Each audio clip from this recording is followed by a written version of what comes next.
Գլուխս բարձրացեցի նայերի Հունանյանը, հունիս-հուլիս ամիսն է։ Ուզում էի գնալ Կոմիտասի այգի, որտեղ ասում ենք իջնում ենք Կոմիտասի այգի։ Ձկան խանութի մոտ, Սուրբ Սարգսի մոտ ինձ նորից բռնեցին։ Դեմիրճյանը ասում էր, մենք էլի խնայել ենք ձեզ։ Դոլուխանյան Զարուհին եւ Գուար Գասպարյանը ինձ համար կռիվ էին անում, թե ում դասարան պիտի գնայի, որտեվ լավ էի երգում, տենոր էի։ Դուք հիմա գիտեք, որ ես հիմա Արման Բաբաջյանի կուսակցությունում ցուցակագրված եմ։ Գիտենք, դա էլ գիտենք,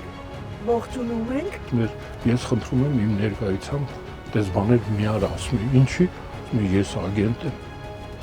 Ասում եմ, չասեիր էլի։ KGB-ից գլխավոր դատախազը զանգեց Պապինյան, ասեց դրանք քո մոտ են, լսում էինք մենք։ Նստեք, պարոն Արշակյան, նստեք։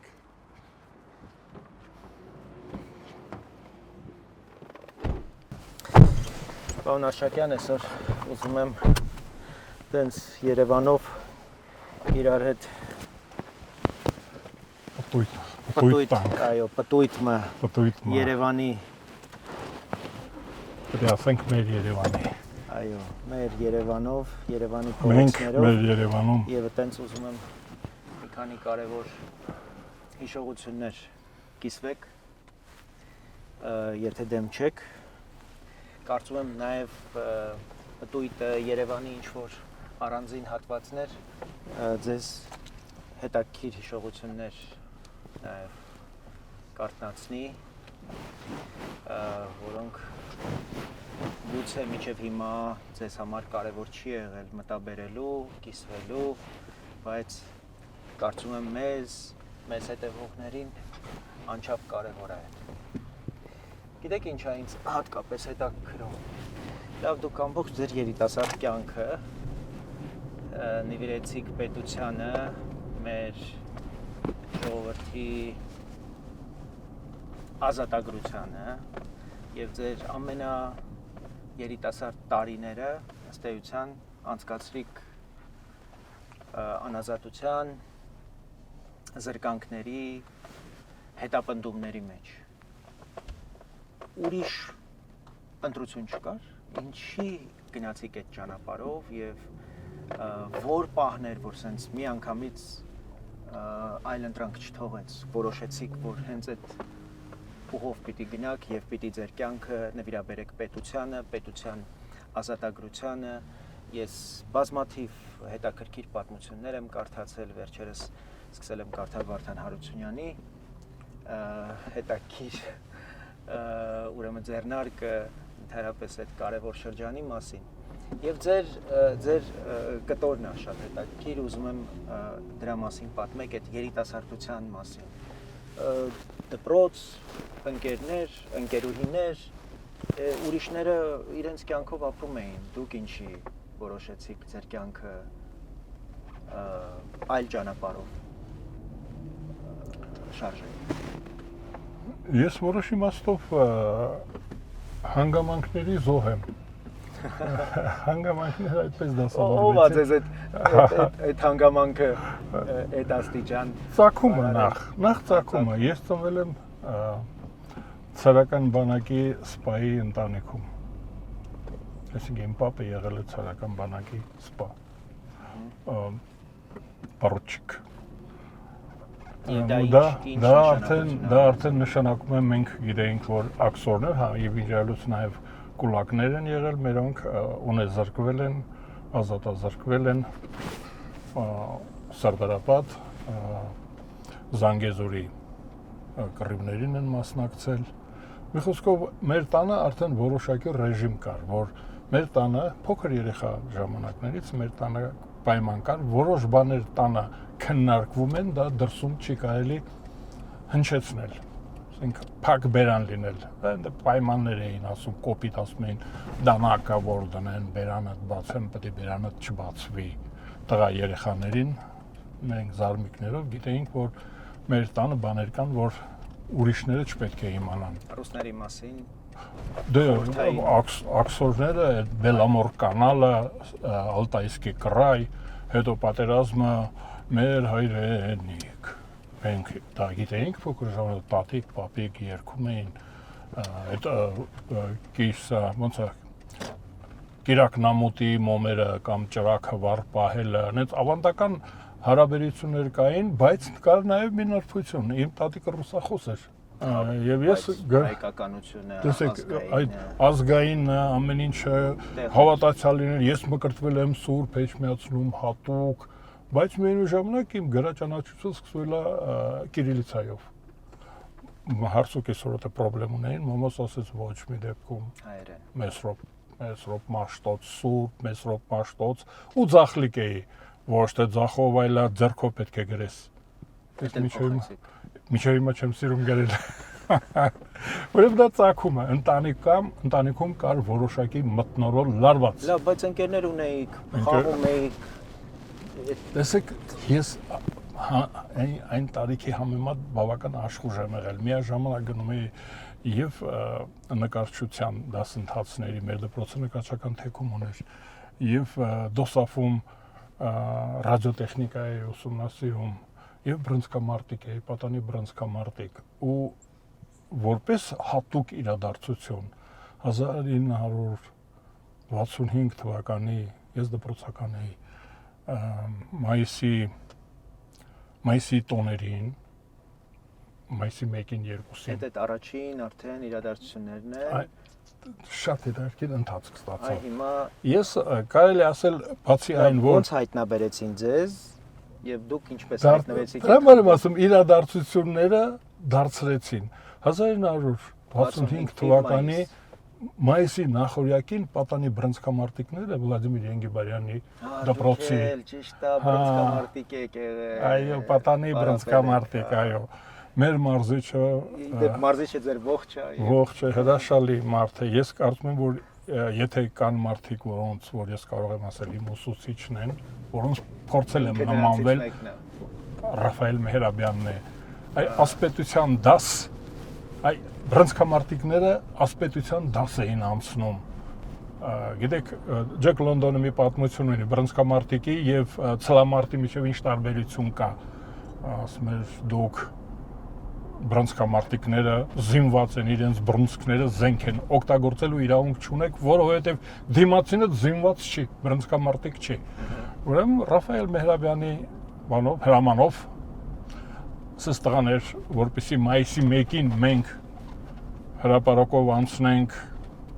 արժանավոր ձևով, ուրեմն ապրիլի 24-ին օպերայի հրապարակում մի հատ մարզական փորձ ենք անում։ Պետք է մենք ձեռքերներս հատուկ շարժելով, բռնցքամարտի բաներով,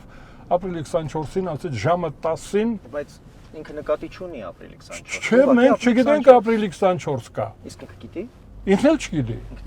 Ոչ ոք, մենք մտածում ենք, որ ապրիլի 24-ը օրական օր է, ձեզ կանչում են օպերա։ Գիտեք ինչ խնդիր է դրված, գլուխներդ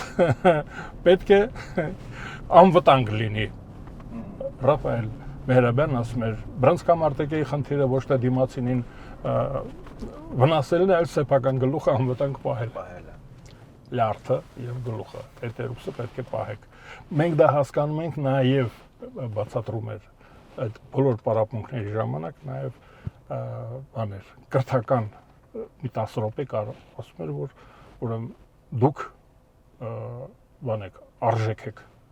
ձեր առողջությունը արժեք է այ մենք չենք եկել այստեղ կռիվ սովորելու համար այն ժամանակ շատ մոդա էր կռվարարությունը խուլիգանությունը ապրիլի 24 ինչու՞ց ապրիլի 24-ին ասեց դե սպորտային մթնոլորտը կգնանք այդտեղ մի անգամից կանցնենք փորձ կանենք ոնց ենք հրապարակում անցնելու ռինգ ենք պահում 4 հոգի ռինգն է պահում ռինգի պարանները 2 հոգին ներսում վարժություններ են անում ու ես որպես պարտաճանաչ ոչ թե 10-ին այլ ժամը 9-ին եկա ու այդ մեծ ցույցը, որը մայիսի 1 չի, ես չգիտեմ ինչ է, այդքան մեծ, վրդովված, զանգված։ Ոնց առավոտը 9-ին ցույց է։ Առավոտը 9-ին, այո, արդեն հավաքվում էին։ Ես մտածեցի, այ քեզ մեր մարզանքը վարժությունը Արման, պատկերացնում ես 15 տարեկան պատանու համար, բոլորը եկել են մեզ նայեն, մեզ նայեն ու Ռաֆայել Մեհրաբյան ասեց, տղաներ, ժամանակն է, ժամանակը բռնցքամարտում նշանակում է սկիզբ և վերջ, վերջ ասեց, ցրվել տուն, հետո կասեմ ինչ կանենք։ Ինքը հասկացավ։ Ինք տեսավ արդեն սկսվել էր այդ հանրահավաք կոչվածը եւ արդեն գրոհեցին այդ վիտրինաները ջարդեցին ինչ որ մարդիկ, պատուհանները ջարդեցին, մեզ դա շատ էր ոգևորում, այդ ցնցում, շոկ։ Մեզ ասելով ձեզ եւ ում։ Մեր ընկերներով, որոնք որ բրոնզկամարտիկ, պատանի բրոնզկամարտիկներ են, որ ինչի ընտրեցիք հրապարակը, ինչի մնաց։ դա ամենահարմարն էր, որովհետեւ այն ժամանակվա Ազբեկովի հրապարակից ինքը ասեց գնացեք։ Գնացեք է հայտ ասեց, մենք գնում ենք իհարկե ու հեռացանք աչքից հեռացանք, բայց արդեն ժամը 11-ի կողմերը դա պատտվում էինք, տեսնենք ինչ է լինելու։ Իսկ ընկերներից ով կար, որ ձեզ հետ հետո մենք գնացինք։ Ես մենակ մնացի, ես հետաքրքրասեր էի։ Ես որոշեցի տեսնել էլ ինչ կա ու մեզ վտարեցին, արդեն սովետական բանակը եկավ, գնանք շարժվենք։ Սովետական բանակը, ավելի ճիշտ ներքին զորքերը այն ժամանակ կարմիր պագոններով, ուսադիրներով զորքեր եկան եւ մեզ այսպես ասենք դուրս մղեցին դեպի տարբեր տեղեր ու ես անսպասելիորեն հայտնվեցի մի խմբի մեջ, որոնց որ տարան այդ բաները, զինվորականները, տարան կինո Մոսկվայի դրամարկղի մոտ մի փոքր սենյակ կար, այդ դա կոչվում էր կարգապահությունը հասարակ դրուժիննիկների սենյակ էր դա, դրուժիննիկներ կարգապահությունը ապահովող դրուժինիկների սենյակներ մեզ քննեցին, ով եք, ինչ եք, ես ասեցի, պատանի բրոնզկամարտիկ եմ, հեսա ձեռնոցները, սպորտային հագուստները եւ այլն, ինձ բաց թողեցին, ասեցին տուն, համել երևում էր, որ անչափ ասեմ, տուն, շտաբ դեպի տուն, բայց հետաքրքիր էր, ես իջա մինչեւ ուզում էի գնալ Կոմիտասի այգի, որտեղ ասում ենք իջնում ենք Կոմիտասի այգի, Պանթեոն, ձկան խանութի մոտ, Սուրբ Սարգսի մոտ ինձ նորից բռնեցին։ Բան էլի ասում եմ, հանգամանքներ, եթե թողնեին, ես դե կլսեի այդ զրույցները ու կամաց կգնայի տուն։ Բայց ես նորից բռնեցին, տարան Քաղմաս։ Քաղմասը հիմա այսօրվա առևտրի տան դիմաց մի սև շենք կար։ Քաղմաս էր կոչվում այն ժամանակ, հիմա մի քիչ ուրիշ են անունները։ Վերեցին տեղ նույնպես էլի արձանագրություն կազմեցին, ինչ եմ անում, ինչի եմ եկել, ասեցի, որ բրոնզկամարտիկ եմ եւ այլն, ասենց դե ուրեմն տուն։ Ես իջա Կոմիտասի այգի, այնտեղ էլ բռնեցին, չգիտեմ ինչի ստացվում էր, որ ինձ անդադ բռնում էին։ Նորից այդ ոստիկանները, արդեն միլիցիաները տեսան, բացատրեցի, որ ես բան չեմ, չգիտեմ ինչ է կատարվում այնտեղ, տեղյակ չեմ ինչ էր, ակամա եմ մասնակցել ու հիմա գնում եմ տուն։ Բայց հասկացել եք ինչ է կատարվում։ Հա, դա իրադարձություն էր։ Դա իրադարձություն։ Մենք դա գիտենք, ցեղասպանություն բառը չէր, եղեռն բառը հատուկ էր հնչում, եղեռն։ Տանը խոսվել էր սրա մասին։ Տանը ջարդերի մասին։ Մեզ ջարդել են թուրքերը։ Մերոնք այս կողմից են եղել, մենք իգդիրցի ենք եւ ջարդերին չենք մասնակցել, բայց որպես մտավորականներ գիտեին մեր տանը այդ խոսակցությունները լինում էին, բայց արգելված։ Դրա մասին չարժե խոսել։ Դրա չարժե հիշել։ Հետո մենք հարևաններ ունեինք, դա հետաքրքիր է, նույնպես իրադարձություն։ Երկու ռազմագերիներ մեր հարևաններ էին ու դիմացը հենց մեր փողոցում, առաջի փողոցը Շենգավիթի, դիմացը սփյուռք հայրենդարձներ էին։ Այ հայրենդարձների հետ մենք երբ որ շփվում ենք իրանց երեխաների հետ, լուսանկարներ բան, մենք արդեն գիտեինք, որ ջարդ է եղել մեծ։ Ուզում ասել, ես իսկապես պատրաստ չէի դրան։ Ու սկսվեց իմ կենսագրության մեջ դա դարձավ շրջադարձային։ Ինձ դա հետաքրքրեց, ես մտածեցի ոնց, մեզ արգելում եք նույնիսկ դա արգելվում, այսինքն արգելված է հիշելը։ Արգելված պտուղը քաղցրա, այո, եւ ես էլ բացեր ընկերները, տնեցիները չասեցին ստոպ։ Չէ, իմ ընկերները զարմանալիորեն նման հայրիկյան պարույրի հետ մենք ընկերներ էինք, ես մի քանի օր հետո պատմեցի իրեն, ասեցի, որ լսի sense բաներ եմ միջադեպ ա եղել, հա, ասեցի, ոնց ինձ չես ասել կամ ինչ ես չկա, ինքա բաներ ափսոսում էր, որ չի մասնակցել։ Հա։ Ու ես մի քիչ հետ քաշվեցի։ Անց մերոնք ասեցին, դա բան չի, դա մեզ համար վտանգավոր է, որովհետև մեր Գերդաստանը, մեր փեշերը վառված են։ Մեզ հանգարց մի բան եղավ, մենք բոլորս նորից գնում ենք Սիբիր։ Հետո թռուցիկներ, բաներ էիք։ Հետո արդեն 66 թվին մի տարի հետո Մի տարի հետո արդեն մենք նախ ես ասեմ, որ հիմա տարօրինակ է սովետական միությունը, բայց կար որոշակի ազատություն։ Ինչ որ այդ հալոցքն էր Խրուշչովյան, նոր էր վերջացել, Բրեժնևը նոր էր եկել եւ ինչ որ ակումբներ կային, Չարենցներ, մոդա, դե պետք է հիշենք, որ գրական թերթում տնվեց իխորոց սրտի հատուկ մեկնաբանություններով, մենք որ ինչ որ արևմուտքից բարձրանում եկացին մի արեգնացիալ բացատրում էին, որ սա նացիզմը, Հիտլերի մասին է խոսքը, որ դա կարող է բերել մեզ փրկություն եւ այլն, պատկերացնում եք, ինչ մթնոլորտ էր։ Այնց որ ազատ խմբակներ կային եւ պետության աչքից հեռու ինչ որ բաներ կարելի էր ստեղծել, ակումբներ, երգի խումբ, արտասանության այդ բանասերների խմբակներ կային։ Ինչ երգեր էին։ Ազգագրական էին կոչվում, դրանք այդ Հայրիկ Մուրադյան այդ տիպի բաներ էին, իսկ մենք հələ բանը չկար, Մեշյանը չկար, հələ Ծախարուտ բանը տեսակ բանը։ Մենք չենք շփվել Մեշյանից հետ շարժվենք։ Մենք չենք շփվել այդ խմբակների հետ, չէ։ Մենք միանգամից անցանք բանի խորը ընդհատակ, որովհետև կար Պաշտպան Հայրենյաց, Կարնո, Պաշտպան Հայրենյաց գիրքը մեր ձեռքը ընկավ։ Արդեն ընդհատակա մաքուր խիստ գաղտնի կազմակերպության գաղափարը եկավ։ Բայց դրանից առաջ ես պետք է պատմեմ, որ Եղեռնի հուշարձանը շինարարությունը երբ որ սկսվեց, մենք մեր պարտքն էինք համարում դասերից ազատ ժամանակ կամ դասերից փախնելով գալիս էինք այդ շինարարներին օգնում էինք։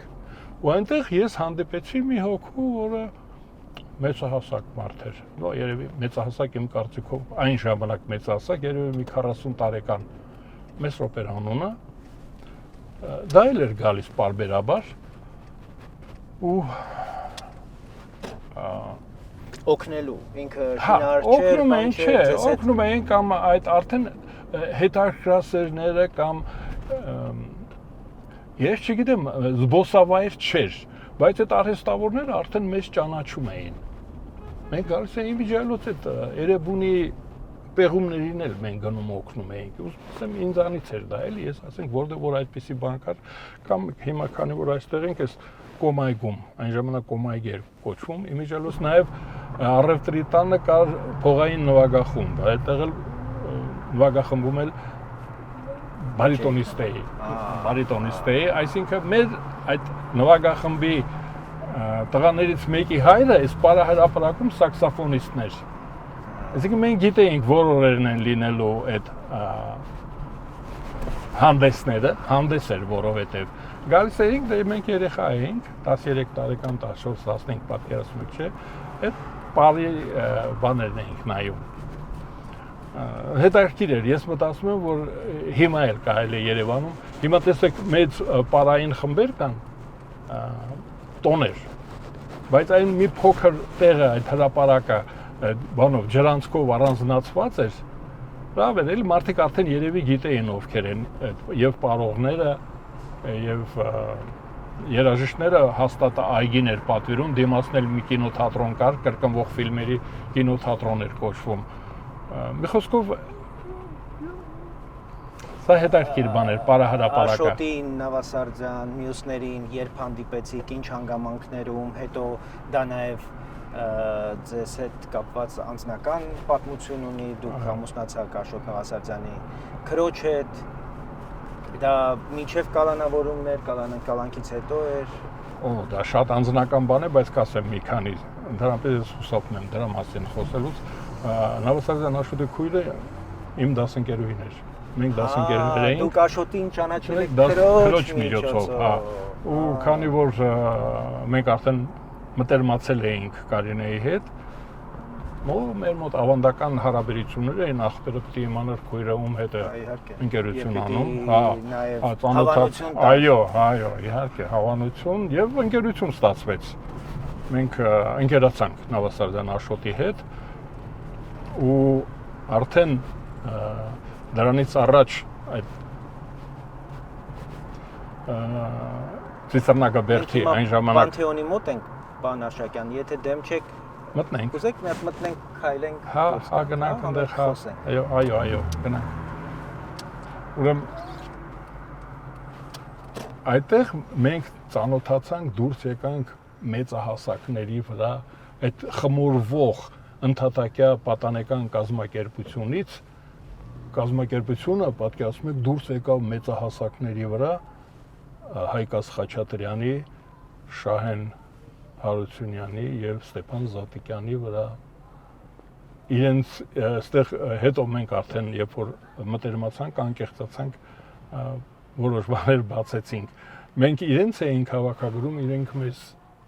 պատկերացնում եք, մենք որոշել ենք, որ այդ մեծ խումբը կհավաքագրենք, այսինքն կազմակերպենք, որ իրենք մեզ օգնեն մեր հետագա ընդհատակա գործունեության համար։ Իրենք էլ մեզ հավանել էին։ Տեսեք, արդեն Նավասարդյան Աշոտի հետ երբ որ մենք մտերմացանք, արդեն ես ազգային միացյալ կուսակցության անդամ էի, այսինքն ես Զատիկյան Ստեփանի սանն էի, այդպես ասենք, ընդհատակա կազմակերպության սանը։ Մեր ղեկավարը, այդ կազմակերպության ղեկավարը Հայկ Ազներ Խաչատրյանն է։ Ու մենք սկսեցինք բռնվել, բացահայտվեցինք։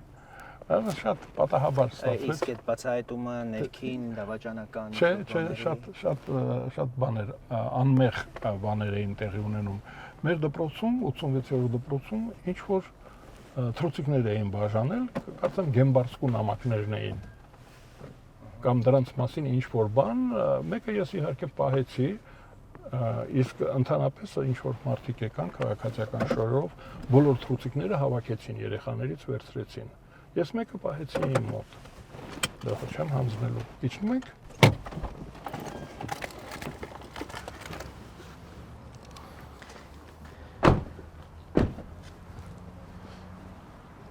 Շոկա, հա, ուրեմն մեր դասարանից նաև մի քանի ուրիշ երիտասարդներ, հատկապես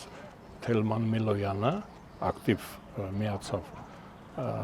այսպես ասենք խմբակ ձևավորվեց ըստ Զատիկյան Ստեփանի եւ կարծում եմ ընդհանրապես Հայկազը Խաչատրյան,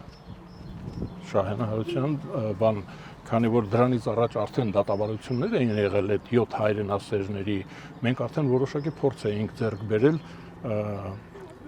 չբացահայտման ռեժիմ էինք մշակել, ուրեմն որոշվեց, որ պետք է լինի այսօրվա տերմինով ասած ցանցային ընդհատակա կազմակերպություններ։ Իրար չպիտի ճանաչենք, բայց մարդիկ պիտի իրենց գործը իմանան։ Ամեն խումբ, ովքեր որ խումբը հենց որ դեր, դրանք դասընկերներ են եւ փողոցի թաղի ընկերներն էինք ամենտեղ։ Մենք օրինակ գիտեինք, որ Վարդաշենում, Արեշում, Սովետաշենում, Բութանիայում կան էլի մեր նմաններ, բայց նրանց չէինք ճանաչում։ Դրանց ճանաչում էր Ստեփանը Զատիկյան, կոորդինատորը երիտասարդների հետ։ Ինքը մեզանից մի քանի տարի մեծ էր, դա լուրջ էր, էլի, եթե ես 15 տարեկան եմ, նա 20 տարեկան, արդեն մեծ է նա։ Ուրեմն կոորդինատորը Զատիկյան Ստեփանն էր, ու մենք իրար չէինք ճանաչում, բայց մի ինստիտուտ էլ կար, որ հատուկ է ընդհատակա կազմակերպություններին, կոչվում է օգտակար իդիոտների ինստիտուտ։ Մարդիկ, որոնք առանց իմանալու մեզ աջակցում էին։ Խնդրում էինք ինչ-որ բան տեղափոխել, կամ ասենք հեծանիվը դնում ենք, ասում ենք, ես հեծանիվի մոտ մի 10 րոպե մնա, ընկերս կմոտենա, քեզ մի հատ փաթեթ կտա, պահի մինչև Չէր հարցնում, ինչ փաթեթ, ով անգերը, անգերոջ խնդրանք ա։ Հետո ասում է հեծանիվով մի երկու Դե լավ, իդիոտ մի ասեք, կարևոր գործառույթ է ունեցել։ Բայց ինքը, հա, շատ կարևոր, բայց ինքը չգիտեր, եթե իմանար, շատ հնարավոր է, որ չմասնակցեր։ Ուզում դա բան է, դա հզորացնում էր մեզ։ Իսկ մենք հետո արդեն երբ որ մի քանի տարի անցավ, մենք մոտոցիկլետներ ունեինք եւ նույն համազգեստը, այն նույն վերնաշապիկը, նույն շալվարը, նույն բան էինք դնում, սաղավարտ էինք դնում, մի քանի հոգի, գրեթե նույն հասակի էինք մենք, 170-ի մոտերը տղաներ էինք, այսինքն մենք անդադ փոխվում էինք, եւ եթե մեզ հետևում էր ինչ-որ մեկը, պատկերացրեք ինչ խնդրեմ ունի, նույն մարդը շարժվում է, հետո պատկերացրեք Շենգավիթում մեկը շարժվում է, վերջը Արեշում մնում է տանը ու քնում է։ Ով էր դա, որ մեկն էր չի հասկացվում, Մարգարյան Անդրանիկյան խումբը այնտեղ էր, սովետաշնում հայրիկյան պարույրներ, ես Շենգավիթում, Զատիկյանը Բութանիայում, Սիլաչիում։ Պատկերացրու բոլորս մի հասակի տղաներ էինք, 15-17 կամ 20 տարեկան, ու մոտոցիկլետներով գնում ես, չգիտես որ մեկն է, հետո մենք նաև տեղերը գիտենք խրամատներ, որտեղ փորված են տարբեր տեսակի շինարարական աշխատանքների համար, դրանց վրա տախտակներ էին դրված, որ մեքենան չի անցնում, բայց մոտոցիկլետը անցնում է։ Մենք դրանց տեղերը գիտեինք, մեքենան գալի կանգնում էր։ Մենք մոտոցիկլետով անցնում ենք։ Իխոսքով որոշ հմտություններ ունեինք ընդհատակի աշխատանքի, բայց դա արդեն բացահայտվելուց հետո ես քիչ առաջ ընկա, ուրեմն այդ Գեմբարսկու նամակը ես իհարկե Հայրիկյանին ցույց տվեցի, Զատիկյանին, ասի տեսեք մեր մոտ ինչ են տարածել, նենց կարդացինք, բան ասենք, նորմալ է, լավ է, էլի աշխարհում կան մարդիկ, որ հայ գենոցիդ չէր այն ժամանակ, ցեղասպանությունով զբաղվում են, մենք բարեկամներ ունենք։ Այլ ազգի բառը հենց ցեղասպանություն չենք օգտագործել, մենք հետո եղերն էինք ասում կոտորած ջարդ կոտորած։ Դե առանձնապես մենք քանի որ տեղացի էինք։ Այսինքն այս ամեն ինչի ստարտը տրվել է այո, պատճառը իմ մասնակցությունը այդտեղից է։ Մինչև 68 թվականի հայտնի իրադարձություններ 67 թիվը մենք հատուկ նշեցինք, 66 թվին արդեն լավ կազմակերպություն, մի փոքր միջադեպ եղավ, որտեղ ես բացահայտվեցի, որ սխալ արեցինք ընդհանրապես, բանի ընդհատակա կազմակերպության տրամաբանությունից դուրս էր, լուսանկարներով թռուցիկներ էին տպել, ես չգիտեմ ովքեր, ստերեոտին Հայրիկյանի ծանոթները, ու Կիրովականի ճանապարհին գնացքի մեջ աղջիկները բաժանել են ու բռնվել էին։ Այս աղջիկներն ովքեր էին։ Էլի ինչ որ մեզ համակրողներ։ Դե մենք աղջիկ ընկերներ ունենք, բայց ես քանի որ արդեն զբաղված, ես դրանով չեմ։ Ես դա ձեզ չեմ պատմի։ Դուք դրա մասին չեք պատմի։ Քանի որ մենք Պանթեոնում ենք։ Ես ուզում եմ մի քանի շատ թանկ վայր։ Ուզում եմ որ իրար հետ նաև քննարկենք Դեմիրճան Կարեն Դեմիրճանի հետ իդեպ ես շատ թանկ հուշեր ունեմ 98 թվականին Կարեն Դեմիրճյանի նախընտրական գլխավոր շտաբի երիտասարդական կազմակերպությունների համակարգողն եմ եղել եւ այդ հիմնական շտաբային աշխատանքներում անձնապես ներգրաված եմ եղել ամբողջ մենք նաեւ թռուցիկների այդ տպագրությամբ էինք զբաղված եւ գլխավոր դատախազությունը իմ հետևից եկավ որտեվ ընտրության օրը մենք թռուցիկներ էինք բաժանում եւ եթե հիշում եք ընտրությունների երկրորդ փուլում հենց ընտրությունների ժամանակ որոշեց կասեցնել ընտրությունները 2 ժամով դա մենք էինք պատճառը Կարեն Դեմիրճյանը եկավ ասեց շուտ այս տղային ստեղից բանարեք տարեք պահեք որտեվ որոշել էին ինձ վերցնեին Հենրիկ Խաչատրյանն էր գլխավոր դատախազը, Դաշնակցություն, Ռոբերտ Քոչարյան, երկրապահները մեծ ծեծի էին ենթարկել, մի խոսքով, բայց հրաշալի հիշողություններ ունեմ, բայց գիտեմ, որ դուք էլ գիտեք, իմացել եք, ճանաչել եք։ Շատ դրական բանը այն է, որ Կարեն Դեմիրճյանի ժամանակ ես ճանաչվել եմ հատուկ վտանգավոր ռեցիդիվիստ, ու ինքը գիտեր դա։ Հետո 89 կամ 90 թվականին մի հուղարկավորության ժամանակ մտավորական էր մահացել Թոխմախում մեր ընկերներից մեկը մոտեցավ ասեց Կարեն Սերոպիչը այնտեղ ինչ կարծիք ունես ասեց ծանոթացրու ինձ ասեց լուրջ նորմալ մարդ էր ասեց այս լավ բան է ու դա ես մոտեցա դեղավակներ բարևեցի բան ասեցի ես մի բան եմ հիշում Կարեն Սերոպիչը ասեցի մի կարևոր բան եմ հիշում 1975 թվականին դուք մի ելույթ ունեցաք Երևան քաղաքի մասին ու ասեցիք որ Երևանը որպես բնակավայր կայացել է բայց երևանցիները դեռ ոչ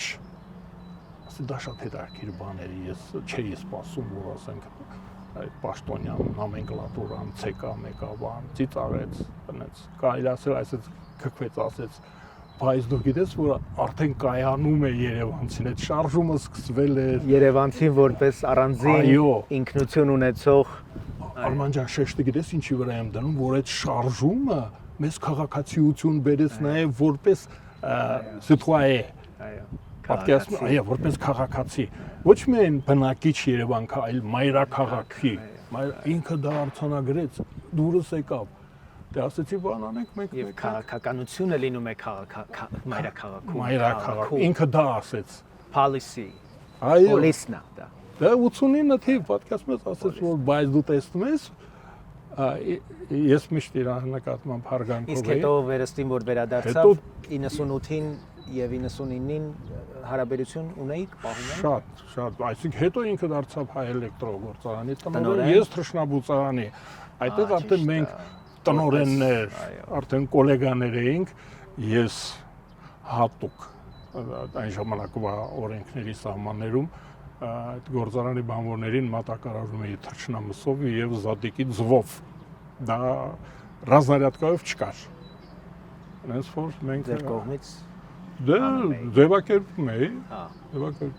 կոլեկտիվից ասենք գեներատոր բան ինչ-որ բան, կաբել, ինչ-որ բան։ Դեմիրճյանի մասով։ Դեմիրճյանն էր, էլի տնօրենը։ Էլեկտրոյում։ Հա, էլեկտրոյում։ Դուք իր գործարանի։ Ես մատակարարում էի ընկերություններ, դա շրջանցում էինք մենք կառավարության կանոնները շրջանցելով փոխօգնություն։ Հա, ու շաբաթը մի քանի անգամ մենք հանդիպում էինք եւ ձեր արդեն ակտիվության ժամանակ ես այո, ես հրաժարվել էի կինոտանն էինք մենք գլխավոր շտաբները։ Այնտեղ ես գալիս էի, մեկ գալիս էի, բայց ես քանի որ դուրս էի եկել, հայտարարեցի որ դուրս եմ գալիս քաղաքականից 96 թվականի այլանդակությունից հետո, երբ որ գրավեցին կենտրոնական ընտրական հանձնաժողովը ու միաժամանակ ազգային ժողովը, ես ասեցի փաստորեն Հայաստանի պետությունը այնքան կայացած է, պատկերացրեք, որ ես ով եմ, ընդհատակա կազմակերպություն, անկախ Հայաստան ու վիրավորված էի, ես շատ վիրավորված եմ, որտեղ իմ ընկերներից շատերը այն գրողների մեջ էին, ասեմ շատ կարևոր բան է ձեզ, տգեղ բաներ, որտեղ փոփոխվում են նաև քո հարաբերությունները շրջապատիդ հետ, ընկերներիդ հետ։ Ու հետո արդեն երբ որ Կարեն Դեմիրճյանը սկսեց ակտիվանալ, դե ես այդ կապեր ունեի հայոց համազգային շարժման հետ, լավ, ջերմ։ Ու ես հետաքրքրվեցի, ասեցի, ես լուրջ ջատ չեք, Կարեն Սերոպիչ։ Հա մենք երկար, ասենք շատ մեծ քանակությամբ թե ենք խմել միասին։ Թե, ուրիշ բան չէ, թե ենք խմում ու բան կար։ Կարեն Դեմիրճյանը թե շատ էր սիրում։ Գիտես Զալատոյ Կլուչիկ։ Այո։ Իրիսով, հա, ու սեղանի վրա էկոնոմիկսն էր դրած սկզբից։ Ես նայեցի ասեցի, ինչին է պետք։ Հա մենք ազատ որպես քաղաքացի, երևանցի, մեզ համենք արտաքինով մի քիչ իրար նման էինք, այնց ոնց որ աղբերներ, ազատ խոսում էինք, ասեք, քո ինչին է պետք է, քո այս տարիքում 60 պատկերացում եք, իմ կարծիքով 63 էր կարծեմ։ Հա, 62, ասեք, քո ինչին է պետք էկոնոմիկսը, բան պետք։ Արա ասես, դու չես պատկերացնում, որ ես այդքան սովորել եմ ԲՊՇ։ Բան չեմ իմացել, սա է տնտեսությունը ինչ է։ Հիմա ես հայ էլեկտրոգործարանի տնօրենը սովորում եմ։ Հա, այլ մի քիչ կատակներ արեցինք, 1000 անեկդոտ գիտեր։ Լավ, բայց Կարեն Դեմիրճյանը սովետական մարդ էր, սովետական ժառանգության կրող էր, բայց 98-ին իր վերադարձը ինչ որ ազգային լրիվ ուրիշ ընկալում ուներ։ Իհարկե հիշողություններն էին նաև։ Ես ուզում եմ հաճելի, քեզ հաճախոսելու համար ասեմ, ճիշտ նույն հարաբերությունը ոնց որ դու ինձ հետ։ Ես ժառանգականության սերնդների համերաշխության ակցիայի անում, ընդգծված հարգալից է, ասում եմ, մենք երկուսով եղել ենք նույն լագերում ենք եղել։ Դու այլ գործողություն ես արել, ես այլ բանով եմ զբաղվել։ Ասես որ նեղացած չէ։ Ինչ պետք է անեի։ Եվ Հայաստանը ձեզ հաշտեցնում է։ Այո, հա, հայրենիքի ապագան եւ զարգացումը։ Ես մի էպիզոդ էլ պատմում եմ, դա շատ տխուր բան է։ 99-ի ամռանը ես գրասենյակ ունեի Բաղրամյան փողոցի վրա, իմ մոտ հյուրեր էին լինում։ Ընտրությունները արդեն եղել էին։ Արդեն ազգային ժողովի նախագահն էր, ես այնտեղ անցաթուղթ չի գորեն, պահակային ծառայությունում ազգանունը գրված էր, ու ինձ էլ որ ճանաչում նույնիսկ առանց փաստաթղթի ճանաչում են, ես երբ ցանկանայի գնում էի, բայց հիմնականում ինքը հրավիրում էր։ Այն ազատ օրերին անպայման հրավիրում էր, քննարկում էինք։ Մի օր առավոտը շուտ Միրոյան, չէ, ես էս պատմեմ, ուրեմն իմ առանձնասենյակում Աբովյան փողոցի վրա մի 10 հոգի Շեկոյան Արմենը իր ընկերներով նստած էին, ծխել այն ժամանակ Ընդունված էր, այո, ես արդեն չէի ծխում։ Նաև գրասենյակներում։ Ես արդեն չէի ծխում, ու դուրս եկա այդ մանկական աշխարհի դիմաց կվաս էին վաճառում, ասի գնամ կվաս խմեմ, շոքաս էր գարեջուր էր, մեր սեղանին գարեջուր էր, ես չէի ուզում, գնացի կվաս խմեցի ու հետ դառնալուց գլուխս կգալիս մեկ ինձ գրկեց։ Գլուխս բարձրացեցի Նաիրի Հունանյանը, հունիս ամիսն է։ Նաիրի Հունանյանը, արա ասում եմ, բայ դու աքսորված ես, բաներ, չէ ասում եմ,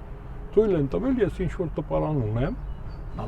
դու շփվել ես Նաիրի Հունանյանի հետ, դրա համար այս էպիզոդը պատմեմ, այո, 2019 թվական, դու պատկերացու 20 տարի առաջ ես, 99-ի ամռանը, այո, 88-ից ճանաչում էինք իրար, ասի, բայց դու աքսորված ես, չէ, ասեց, վերադարձել Ղրիմ էր աքսորված, ասեց, Ղրիմում ես տպարան ունեմ, նա այստեղ ինչ որ կգնահատվի ուղիղ դրա կեսով առաքումով բերեմ ես գիրք, բուկլետ, ինչ որ պետք է բան, ասի չէ, ես միսակ դուրս եմ եկել քաղաքականությունից ինչ էր ասում ու հրաժեշտ տվեցին, ես եկա այդ իմ ընկերների մոտ ասել, լսի ժողովուրդ, Նաիրին հետ է եկել այդ տղաներից մեկը, որ դատով գնում է, հիմա մենք նոր բան չենք բացահայտում, էլի դատարանում ինքը եղել է, այդ ասեց, արա ասեց Իսկ իրոք տեսան, ասում եմ, հավան, ասեց դուրս գանք, իմ սենյակից դուրս եկանք ու խոսենք, ասեց այդ այծը, կազյոլը,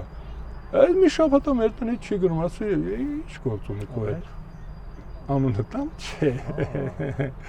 շանթը, գործով կարդացել եմ ես հա, տեղակից ասեց, արա չի գնում, ասի, ինչ է ուզում, ասում է, գնանք Վազգենին խփենք,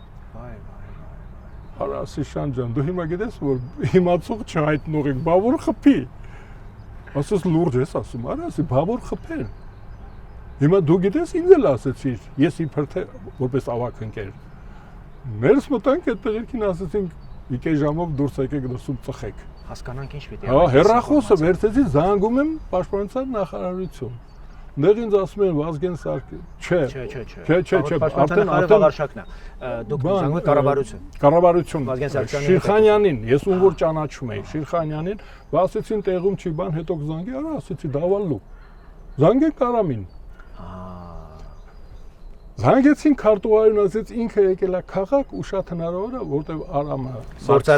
գործարանի տնօրենը իր քարտուղարուհուն եք զանգել։ Այո, զանգել եմ, ասել եմ գործ ունենք, հետո ասեց որ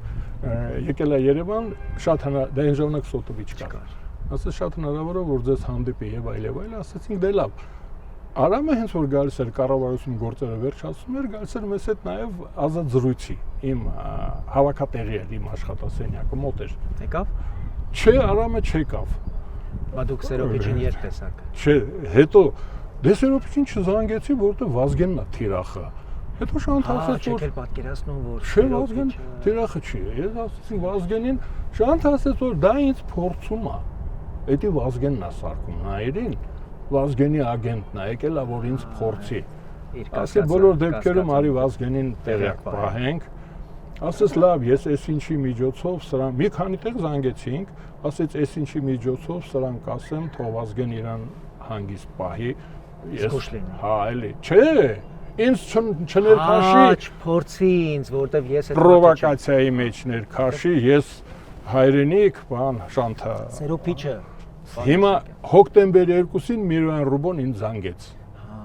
Զանգեց բա, ահա, արի տեղակալներ, ասեց բա Ազատ ջան, արի գործ կա։ Գնացի,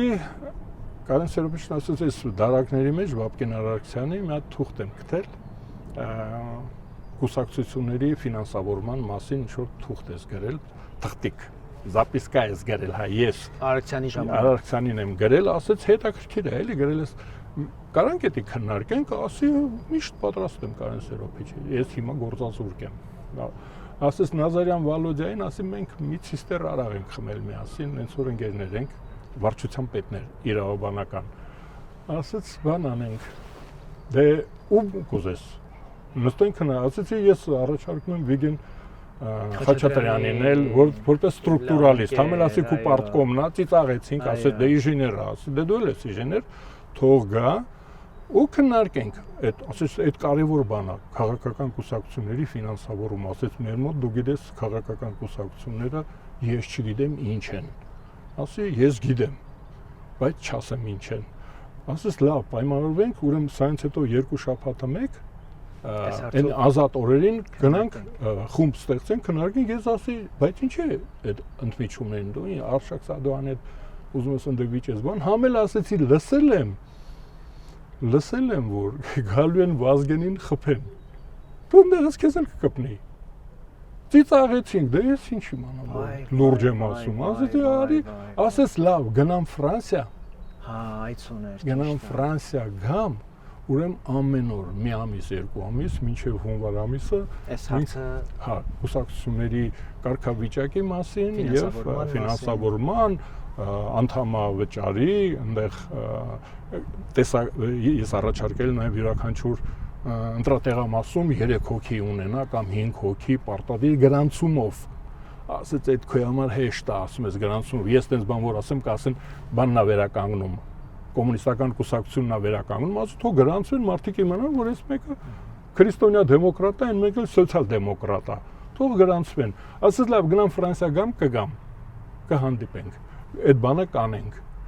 Դա հոկտեմբերի 2-ին էր, հոկտեմբերի 27-ը եղավ, տես ինչ հետաքրքիր։ Ինչ էր ձեր առաջին զգացողությունը, այդ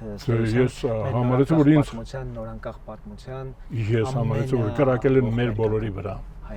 Մենք գնդակահարվեցինք։ Ու ես մինչև հիմա դա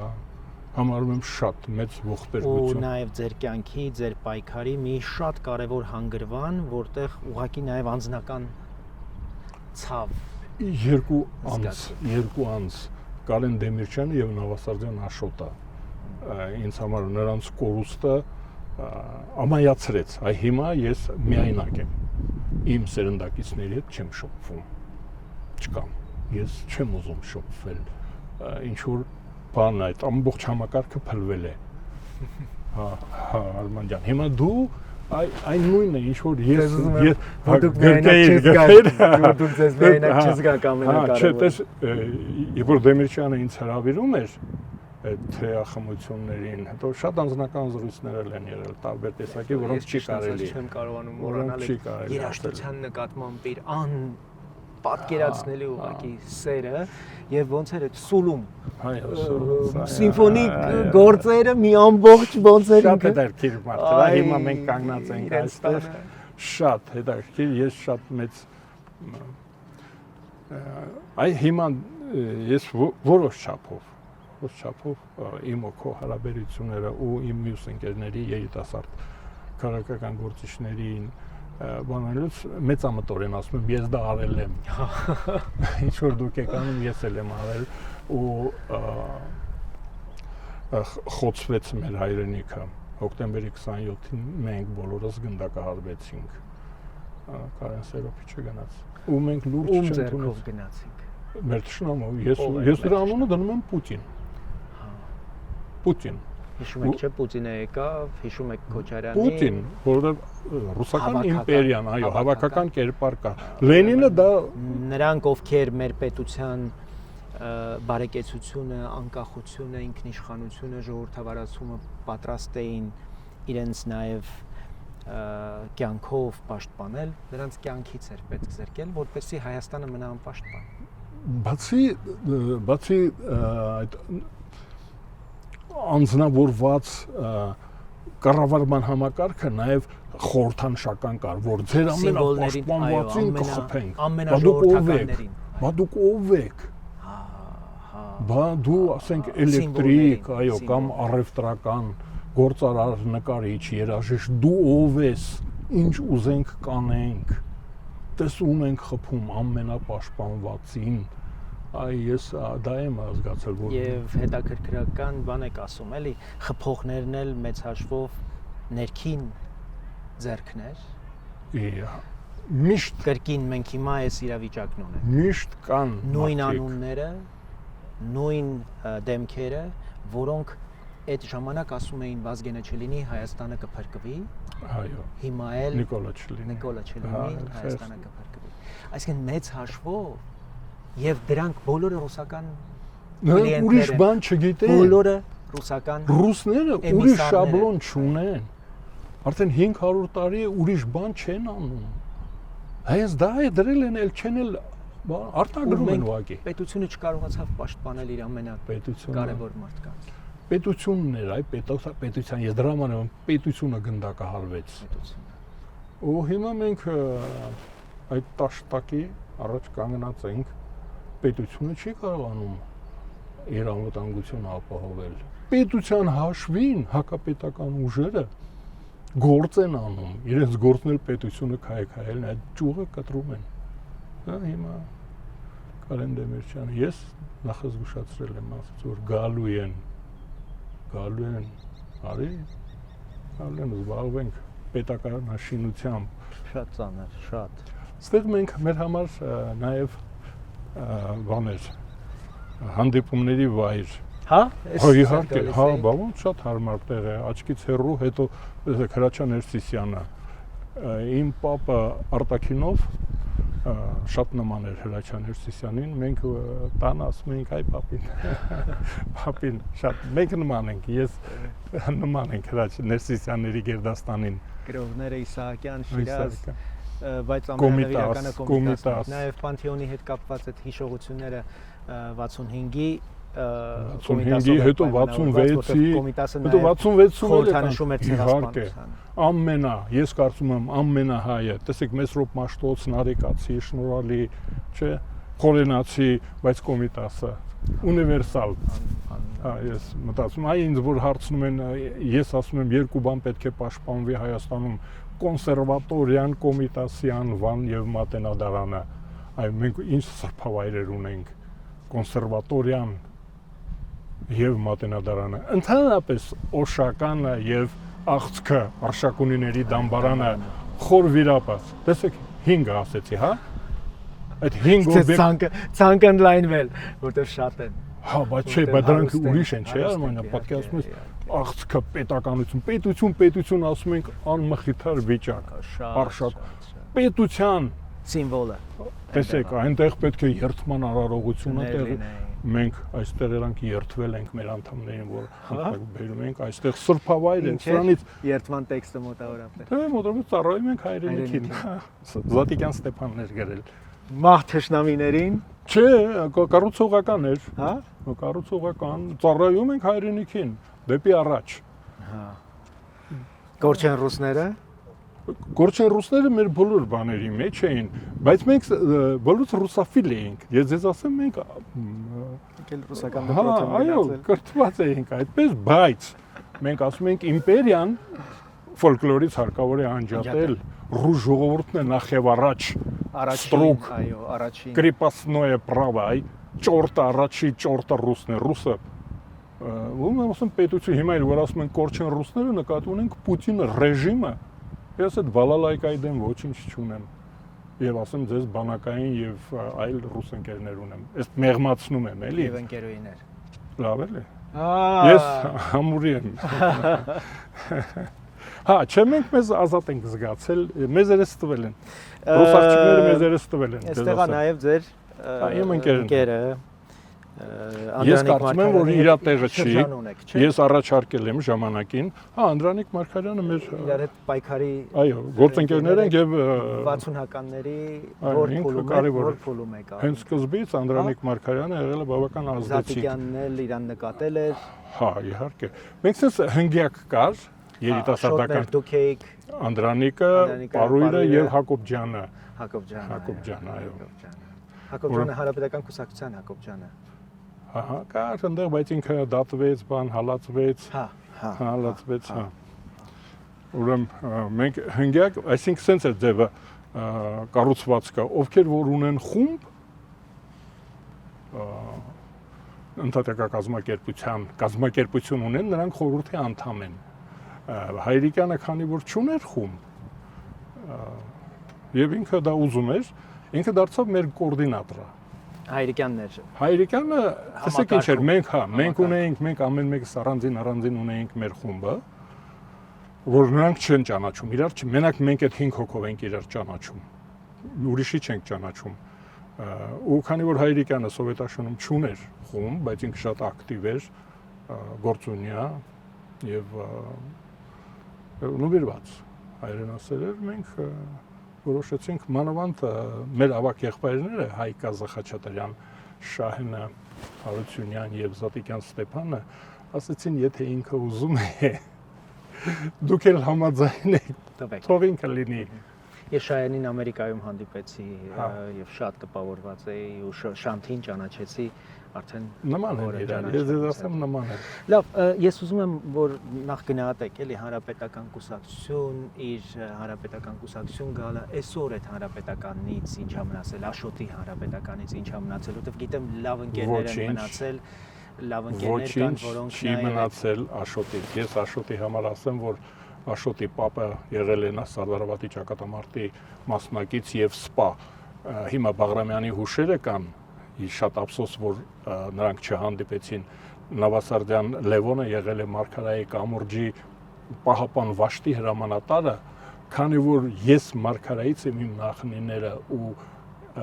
Լևոն անունով այդ սպան Սարդարապատում էր իմ հարազատները, այս Լևոնին, որը նույնպես բարձրահասակ էր։ Լևոնը փաստորեն Աշոտի պապն է։ Պապն է, այո։ Նավասարդյան Լևոնը Աշոտի պապը եղել է Սարդարավատի մասնակից եւ սպա Տոլորսիցի, Սիսյանցի ու կամուրջի մանրամասն մենք Աշոտի հետ նստում ենք պապի հետ չայ ենք խմում, պապիկը չայ էր սիրում, չայ են խմում ու մենք մանրամասն հարցում ենք ով որտեղ էր կանգնած, ինչ հրամաններ էին գալիս, քանի որ իմ պապերը նույնպես կային, տատիկս կար, նրանք էլ էին ականատեսը, Մարգայի գիտեին, ճանաչում էին Նավասարդյան Լևոնին, որտեղ զորքը տեղավորվում էր բնակարաններում, քանի որ մերոնք ունևոր էին,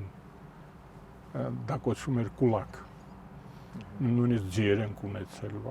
մեր տանն էր մնում, շտաբը մեր տանն ա եղել ու մեր տանը պլանավորել են, այդտեղ յուղ, ձեթ, ինչ-որ բաներ են բերել, Բաղրամյանը դա չի ասում, բայց Լևոնը ասում էր, որ բերեցինք, որտեղ վարարել էր գետը ու եթե հրետանին բերեին թուրքերը իգդիրով կամուրջով անցկացնեին, մենք պետք է կամուրջը վառեինք, գերաններով էր ու մի խոսքով այդ Նավասարդյան Լևոնի տղան, ես էլ վերջացնեմ, որ իմանանք ով էր Աշոտը Նավասարդյան եւ ինչ է իրենից ներկայացնում այսօրվա հանրապետական Նավասարդյան Ցոլակա, Աշոտի հայրը Մանջուրիայում է կռվել 1946-ին է զորացրվել։ Պատկերացնում եք, Նավասարդյան Աշոտը 18 տարին լրացել է հաջորդ օրը կալանավորել են ավիացիոն ուսումնարանից կտրել են, վերել են ու տենց 12 տարի միասին գնացել ենք այդ կռիտիներով, բաներով ու այդ կուսակցությունը պատկերացնում եք Նավասարդյան Աշոտի ծագումը, ծրագրերը դատավճիռները նայեք Նավասարդյան Աշոտի հրաշք, ես կարծում եմ Սովետական միությունը պատվոգիր է գրել, դաժան, անուղղելի, Աշոտը գրել է անուղղելի հայրենասեր, անուղղելի, ես կարծում եմ, որ Անդրանիկ Մարգարյանը սխալ արեց, որ հանձնեց եւ Աշոտին հանձնեց եւ մեր հայրենիքը չպետք է համագործակցեր Ալիևի պարտկոմի հետ, չպետք է համագործակցեր, բացառված է, ինչ կար ընդհանուր։ Ես կարծում եմ, որ սխալ էր։ Գաղափարական տարբեր ճամբարներ էին։ Լրիվ Նվաճողները հանձնել, հանձնվեց հանրապետական կուսակցությունը չի Նավասարդյան Աշոտը։ Կա հանրապետական կուսակցությունում նաև են հատիկը, ով ձեր պես Դե մեր ընկերները մնացել են, բայց նրանք ժառանգության նաև եւ այս հիշողության կրողներն են։ Ես հիմա նրանց ափսոսում են այն ամենի համար, որ տեղի ունեցավ Անդրանիկ Մարգարյանից սկսած, բայց հատկապես իր մահից հետո այդ այլասերումը կուսակցության ուղղակի քրեաօլիգարխիան երբ դարձավ հանրապետական եւ ամբողջ գաղափարական բանը փոխվեց։ Ես պաշտպանում եմ Նավասարդյան Աշոտի հիշատակը, մաքուր էր, մաքուր գնաց ու օրինակ ես նույնիսկ ասեմ արտաքին տեսքն էլ բարձրահասակ էր, բարետես էր,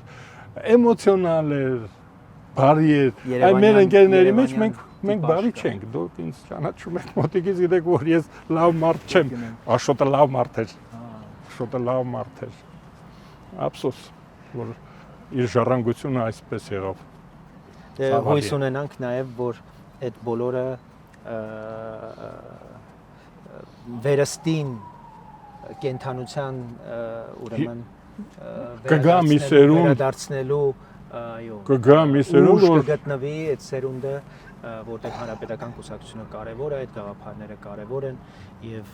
իսկապես այս ախտից կազատվի այդ պետք է մաքրվի այո եւ իր տեղը զբաղեցնի եւ ինչպես դուք եք ասում անուղղելի է այդ հայրենասերի գաղափարները ամբողջ 20-րդ դարը Նավասարդյանների մաքուր դարն է եղել, այ անձնազոհության, զոհաբերությունների դար։ Պատկերացնում եք 100 տարի այդ Գերդաստանը զոհաբերել է ամեն ինչ։ Ու հիմա հանրապետական ասելով ասում են Նավասարդյանը ուրիշ էր։ Դեռ մենք կգնա, դեռ մերոնք կգնահատեն Նավասարդյանը Նաև մեր պարտականությունն է, մեզանով պիտի սկսենք, մեզանով պիտի մեծարենք։ Փառք Աստծո որ դուք կաք եւ որ թեկոս հարցը տվեցիք։ Դուք գիտեք որ հուզվեցի, որ հարցը տվեցիք Արմանդյան։ Որովհետեւ հիմա էլ նրանք չարժեն ունես դրանց մասին խոսել։ Այստեղ մենք հավաքում ենք այս այգում հարմար տեղեր աչքից հեռու էր ու եթե գալիս էին էլ այստեղ 60-ական թվականներին ուխտագնացության էին գալիս մտավորականների մոտ ծաղիկներ էին դնում ինչ որ բան վերև ես չգիտեմ պրագմատիզմից դուրս էր մենք ինչ որ արել ենք դա պրագմատիկ եթե այսպես նստենք հաշվար կանենք ասեն այս մարդիկ խենթ են Իհարկե խենթ են ոչ մի ուղեղի մեջ չի տեղավորվում ոնց գաղափարականության 66 թվականին կանոնադրություն ասում են անկախ Հայաստան Թրուցիկներ են տպում, կեցի անկախ Հայաստանը, կորչեն ռուսները։ Ես ասում են, արանք ինչ եք դուք ոնց ռուսները կորեն, ոնց եք պատկերացնում, ասում են, ոնց որ գնացին 17 թվին։ 18 թվին ոնց գնացին ռուսները, կգնան անսպասելիորեն։ Ես ասում եմ, մեր պապերը, մեր հարազատ պապեր, որ Սիբիրներից վերադարձել էին, ովքեր ողջ էին մնացել, դրանք պատմում են, իմ հարևանները, ռազմագերիները, Վլասովին գիտեին ասում են, Վլասովն ասում էր, որ գրավեն դեր անկախությունը Դե լավ ասում եմ, պապի, ասում էր, ես լսել եմ, ռազմագերիները, Կիրակոսյան Անահիտի մեր ընկերուհին էր, մեր գործով կար, շատ ակտիվ աղջիկ էր, մենք չենք հանձնել իրենց, Կիրակոսյան Անահիտի հայրը հարազատ, ասում էր, ես տեսել եմ Վլասովին, ասում էր, ազատություն ժողովուրդներին, Ռուսական իմպերիայի ժողովուրդներին ազատություն կտանք, հետո ասում են, բա դուք այնտեղ նացիստներ Ասում են, ինչ նացիստարա, մարդն ասում է, ձեզ ազատություն եմ տալիս։ Ասում ենք Հիտլերը, ասում Հիտլերը այսօր կա վաղը չկա, բայց երկիրը ազատ կլինի։ Փարաջանովին տեսա, որի հուղարկավորությանն եմ մասնակցել երեխայի Ֆրունզիկը եւ Հրանտ Մաթեոսյանը։ Ես իրենց տանեմ, ես իրենց հարցազրույցը վերցրել երեխայի Արարատյան թեմի հայ եկեղեցու երիտասարդաց միության ատենապետն էի պարոն Արշակյան եւ նաեւ այսօրվա կաթողիկոսը այն ժամանակ առաջարկեց որ պարբերական սկսենք տպագրել ես 12-13 տարեկան էի եւ ինձ դրեց այդ հայորդի պարբերականի այսօրվա կաթողիկոսը այն ժամանակ Արարատյան թեմի առաջնորդական փոխանցում եմ ես էլ շփվում էի Արարատյան թեմում եւ ասեմ որ իմ տենց մանկության տենց փուլեր կան հետաքրքիր բայց ամեն ինչ սկսվեց եկեղեցու հետ կապից իմ դասատուն հայոց լեզվի իմանալով որ ես արևիկ խմբում եմ երգում ասաց գնանք եկեղեցում շարականներ սովորելու բան կա այդպիսի դասընթացներ կան ամեն չորեքշաբթի ուրբաթ օրերին այո դե մեր տունը տենց անհավատ տրամադրություններ են ինձ տարավ Սուրբ Սարգիս եկեղեցի եւ ես առաջին անգամ շարական լսեցի այսօրվա պես հիշում եմ Իվերին Երուսաղեմ երգներ ես էլ շատ լավ եմ երգում իդեպ ու պատկերացրեք այնքան եմ մերձենում եկեղեցուն Սրբազանը մի անգամից ինձ նկատում է ես դպրոցում արդեն պիոներական կազմակերպությունը արդեն վերացել էր։ Իրենք ենք վերացրել մեր դպրոցում։ Վսկապները ասել եմ, բերեք վառել եմ պիոներ սենյակի առաջ, ստեղծել ենք երագույնների մանկական կազմակերպություն եւ երագույն վսկապներ ենք կապում։ Հետո գնացել ենք Արտեկ, Ղրիմ, վերացրել ենք Ես էլ 61 պիոներական կազմակերպությունը։ Ես էլ եմ գնացել Արտեկ 61 վերացրել ենք պիոներական կազմակերպությունը եւ հայորդի պարբերականի խմբագիրն է եւ անձամբ Գոհար Գասպարյանենց տունն եմ եղել, Խորեն Լևոնյանի հետ, որ երգում ես, որ երգում ես, եւ հետո կոնսերվատորիայում ընդունվել Գոհար Գասպարյանի դասարան, Դոլուխանյան Զարուհին եւ Գոհար Գասպարյանը ինձ համար կռիվ էին անում, թե ում դասարան պիտի գնայի, որտեվ լավ էի երգում, տենոր էի, մի առիթով իհարկե հարմար առիթով, իհարկե, այստեղ չէ։ Բա, Հրանտ Մաթեոսյանը ես տիկնոջնել եմ հիշում, Վերժիկ, տիկին Վերժիկ։ Հա, դե մենք հարևաններ էինք իմ մոտ։ Հա, Դեմիրճյանի վրա ես գնացել։ Չէ, ես բանում Աբովյան փողոցի վրա։ Հա։ Այն միասին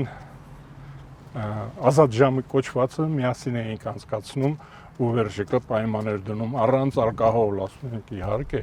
Վլադիմիր Նազարյանը, Հրանտ Մաթեոսյանը ու առանց ալկոհոլ։ Բայց առանց ալկոհոլ ոնց կլինի, որտեղ Վլադիմիր Շեկոյան Արմենը։ Հարայեղ բաներ են։ Նստենք, պան Արշակյան։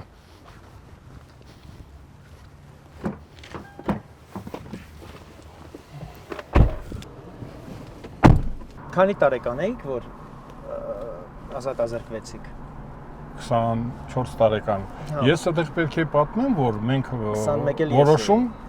կայացվեց տարօրինակ բան է Հայկաս Խաչատրյանը ինձ ու Նավասարդյան Աշոտին ասաց, որ դուք պետք է դառնաք օթաչու։ Դա ասեցինք ինչի։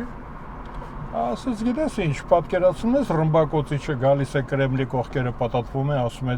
ձեզ, ասենք 10 րոպե ժամանակ այսպիսի որոշում կայացրեք Հայաստանի վերաբերյալ ու տարան է անում, դե մեր ժամանակ ճապոնացիները մոդա էին, ասեցի տարան է անում իր ռումբերով Կրեմլը, ասեցինք մենք պատրաստ ենք, ասեց դե ուրեմն գնացեք օթաչու դարձեք, Նավասարդյան Աշոտը այստեղ փորձեց բռնեցին, ես գնացի Խաբարովսկ, այստեղ մի էպիզոդ կար, ոնց մենք բացահայտվեցինք, այդ չհասցրեցի պատմել, ուրեմն այդ Կիրովականի ճանապարհին այդ աղջիկները որ բռնվում են, պետք է ասեն որտեղից իրենց թրուցիկները։ Թրուցիկները ես մինչև հիմա չգիտեմ ով էր տվել, բայց գործը հասավ ինձ։ Հայրիկյանն ասեց, որ մենք չենք կարող այդ տպագրողին բացահայտել։ Ձեր դպրոցում էլ բան ա եղել։ Թրուցիկ են տարածել, ասենք որ այդ փաթեթն էլ անդեղ եղել։ Հա, մի խոսքով բացահայտվելով եկավ հասավ ինձ, ասեց, հա, մեր դպրոցում դա տարածվել էր, այս փաթեթը ես չեմ հանձնել։ Եթե դա ինչ է բանա, սխալ է, ուրեմն ինձ պատժեք։ Պատրաստ անդադ ուզում էինք պատժվել, ես չգիտեմ դա ինչի էր։ Բայց բանա։ Դե թրուցիկ եմ գտել տարածել եմ։ Հա, բայց կարդացել եմ։ Ուզում։ Ասում դա բան հերոսանալու 15-16 տարեկան տղաները։ Դա մեր ինչ էր նշանակում։ Բայց տանը խնդիր չէր։ Տանը ես ասեմ տանը ինչ լուծում գտան, ասեցին, քանի որ դու գնում ես մեր միակ եւ Նավասարդյան Աշոտը, եւ Նավասարդյան Լևոնը, եւ Նավասարդյան Ցոլակը միակ տղաներն էին։ Ես էլ եմ միակ տղան մեր Գերդաստանի։ Մերոնք ասեցին, դու գնում ես ոնց որ թե գնացիր մերոնց ճանապարհով, արի քեզ ամուսնացնենք, մեզ մի հատ թոր թող, որ ժառանգություն ունենանք։ Գնա։ Ու գնում ես գնա։ Մերոնք շոկ տեսան որ դու անուղղելի ես, անուղղելի հայրենասեր։ Բայց իմ ծնողներն էլ բան ինչ որ ես չգիտեմ ինչի է համենա Սպարտա ասենք, հա։ Նախ կարգապահությունը շատ բարձր էր, մամաս ուղղակի ասա, եթե գնում ես, մենք ինչ պետք է անենք, մեծ տղա ես, 15-16 տարեկան, 17 տարեկան, դու արդեն մեծ տղա ես, դու ընտրել ես, գնում ես մեր թորը Մեր թորեն թող գնում ես գնա, դուք ու գլխի տերն ես, բայց մեզ թոր տուր։ Արեցիք դա։ Չհասցրեցի, այո, դե բանտեր գնացի, հետո գնացի Խաբարովսկ, որ ընդունվեմ ավիացիոն ինստիտուտ, դառնամ ռմբակոծիչի հրամանատար։ Այդ ընթացքում Նավասարդյան Աշոտին Հայրիկյանենց գործով բռնեցին։ Իրանք մի սրոք գնացին 1968 թվականին։ Առանց ձեզ։ Ես Խաբարովսկում էի։ Ես օթանավական, այնտեղ էլ պատերազմ սկսվեց, ինձ տարան այնտեղ բանակ։ Առանց պրիսիագայի, առանց ոչ մի բանի։ Քանի որ զորք չկար, ուղղակի մի զինվորի կողքին ինձ դրեցին, որ հերթով քնենք։ Պատկերացնում եք, զորք չկար Խաբարովսկում այդ Դամասկի կղզու ժամանակ, Ուսուրի գետի վրա։ Մերոնք որ ասեցին, լսի, եթե պետք է դու Չինաստանում կռվես, արես դες կռվի։ Այդտեղ արի։ Մենք ես ուղարկել ենք, որ դու օտաչու դառնաս, դու պագրանիշնիկ ես դառնալ։ Գնաս գլուխը տտես։ Հա, հաստատ ուտելու ես։ Մերոնք դատվեցին։ Ես բանակում էի։ Ես բանակից հետ եկա ու 74 թվականին արդեն ես դատվեցի առաջին անգամ։ Մի անգամից խիստ ռեժիմ կոչվում է պատալոգ, առաստաղը ստացա։ Որովհետև մենք եթե գնալու լինենք Ոչ մի մեղմացուցիչ հանգամանք չկար։ Չէ, չկար, որտեղ մենք խիստ բան էինք որոշել։ Մենք դատարանը դարձնում ենք պայքարի հարթակ։ Հա, Այսինքն ոչ թե ասում ենք ունենում, ոչ թե կներեք, այլ լավ ենք արել, մենք նույնիսկ շաբլոններ ունեինք, որ մենք լինենք, ձեզ խիստ կդատենք։ Այդ դուք դատավորեք, հիմա մեզ դատում եք, հենց որ տեղերը փոխվեցին, մենք խիստ ենք լինելու ձեզ հետ։ Ոչ մի մեղմացնող հանգամանք հաշվի չենք առնելու։ Հետո որ հարցում են, բա ինչ պետք է դառնաս, երիտասարդ ես, ասում եմ դահիճ։ Հայաստանը որ անկախացավ, ես դահիճ եմ դառնալու։ Այդպես բաներ էինք ասում, իհարկե մեզ տալիս էին նախատեսված բանից, կոչվում էր հակասովետական պրոպագանդա եւ ագիտացիա երկիրը քայքայելու նպատակով 65 հոդվածը եւ կազմակերպություն 67 հոդվածը այսինքն այդ հոդվածը առաստաղը 7 տարի էր 5 տարի էր աքսոր հա մենք 7 մենք ստացանք գնացինք առաջի սրոկի ես գնացի Դուբրավլա մի վարքյան այդ մի անգամից 12 տվեցին հա ու այդ առաջինը չէր հենց ամբողջ չէ էդի գնա դե այստեղ բարդ բաներ կա մենք Ես ասում եմ, ես անդադ իրադարձությունների մեջ եմ եղել։ 3 տարի նստել էի Լուիս Կարվալանեն պետք է փոխանակեին Բուկովսկու հետ։ Բայց ստացվում էր տգեղ բան, այնտեղ Կուբայից եւ Չիլիից ազատում էին, չգիտեմ քանի 10-15 հոգի կոմունիստ։ Իսկ ստեղից մենակ Բուկովսկին էր ազատվում։ Հետո ուրիշ խնդիր էլ կա, ազգային փոքրամասնությունները, հрьяաներ եւ հայեր պետք է ազատվեին։ Ուրեմն մենք ես ու Նավասարդյան Աշոտը մտանք այդ ցուցակի մեջ։ Ժամկետը չի լրացել։ Բավական մեծ սրոք ունենք, մեզ առաջարկեցին ազատվել։ Բայց պայմանով պետք է անպայման դիմում գրենք Գերագույն Սովետին, առանց դրա նույնիսկ Խադարկովսկին չկարողացավ ազատվել։ Ասեցին պետք է կամ Սոլժենիցինի ու Բուկովսկու ներման խնդրանք են։ Այո, ներման խնդրանք պետք է գրվեք։ Մենք խորհրդակցեցինք, այդ քաղաքական խորհուրդը, ես ձեզ ասեմ, KGB-ն մեզ հանդիպացրեց, բերեց Երևան։ Դուք գիտեք, այդ ֆանտաստիկ բան է, բերեց քաղաքական կազմակերպության ղեկավարներին ընդհատակյա։ Հավաքեցին մեր տանը, KGB-ի գնդապետի ներկայությամբ խորհրդակցություն ենք անցկացրել, ինչ անենք։ Բայց դրա չիջնենք դեռ, բայց դրա կարևոր մասը գիտեք որն էր, որ այնտեղ Կալանավայրում ես մի դիմում էի գրել։ Հացադուլ պետք է հայտարարեինք ի նշան բողոքի։ Մոտիվացիա չկար։ Ես չգիտեի ինչի, գրում եմ սոված մնամ, թե չէ։ Ես գրեցի պահանջում եմ հանրաքվե անցկացնել անկախության սահմանադրության այսինչ կետով։ Հետո բարույրին քսիվով բանալեցինք, ասեց ինչ ես գրել, ասեց, արա ասեց, այդ հետարքիր գաղափար է։ Ինքնորոշումը տեղից եկավ։ Որտեղից այդ Կալանավայրում որոշեցինք ստեղծել ինքնորոշման կազմակերպություն։ Ու մենք Նավասարդյան Աշոտի հետ եկանք, որ դա անենք։ Ու բռնվեցինք, գնացինք արդեն շատ երկար տարիներով, երկրորդ անգամ, կամ երրորդ։ Ափսոս որ տենց աղբեր ջան։ Լավ լինեք, դրան ջան։ Ես շատ շնորհակալություն ձեզ։ Շնորհակալություն աղբեր ջան։ Լավ այ տեսնենք ինչ ենք անում։ Դուք ստեղ եք ապրել։ Շենգավիթ, ներքին Շենգավիթում եմ ես ապրել, բայց ես աշխուժ եմ եղել, մի քանի դպրոց եմ փոխել, 18, 86-ը, 11-ը։ Ես էլ Մուրացան Բիլիսկիում եմ Օրջանեկ սովորել, հետո որտեվ Արևիկում սկսեցի երգել, երկրորդ հերթը էր եւ այդ բանի պատճառով դպրոցը փոխեցի 69 դպրոց կա այստեղ Սախարովի անունով սկսեց կոչվել, հետո վերցրեցի գործերս 6-րդ դասարանում առանց ծնողների իմացության, տարա հայկական դպրոց եւ որոշեցի, որ ռուսական դպրոցից հետո պիտի շարունակեմ հայկական դպրոցում 88 թիվ։ Հետաքրքիր է։ Ես մի 2 ամիս էր տեղափոխվել էի հայկական դպրոցից երկրաշարժ եղավ։ Իշեք մի հատ ներքև։ Իշեք։ Ու քանի որ մեր դասարաններում, մեր դասարանում 45 հոգեր հետ պատերազմյան տարիների բեբի բում են ասում, ինչ։ Այդ տարիների երեխաներ են, բարև ձեզ, բարև ձեզ։ Լավ, շնորհակալություն։ Ուրեմն 100 հոգի, 200 հոգի շրջանավարտ էին տալի մեր դպրոցները։ Ուզում ասեմ, ես այդ քանի որ 3 դպրոց փոխել եմ, այդտեղ 70 տարեկաների հետ բանակ դասընկերներ ունեմ։ Մեկի հետ 5-րդ դասանում, մեկի հետ 8-րդ դասանում ու դասընկերներ ունեմ շատ։ Դրա համար ես երբ որ մետրոյից օգտվում եմ, փորձենք մետրո։ Օգտվում եմ բանա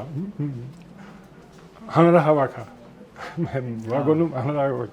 Որտեղ հիշում եմ մանավանդ տարեցները, որ տեսնում են, դուք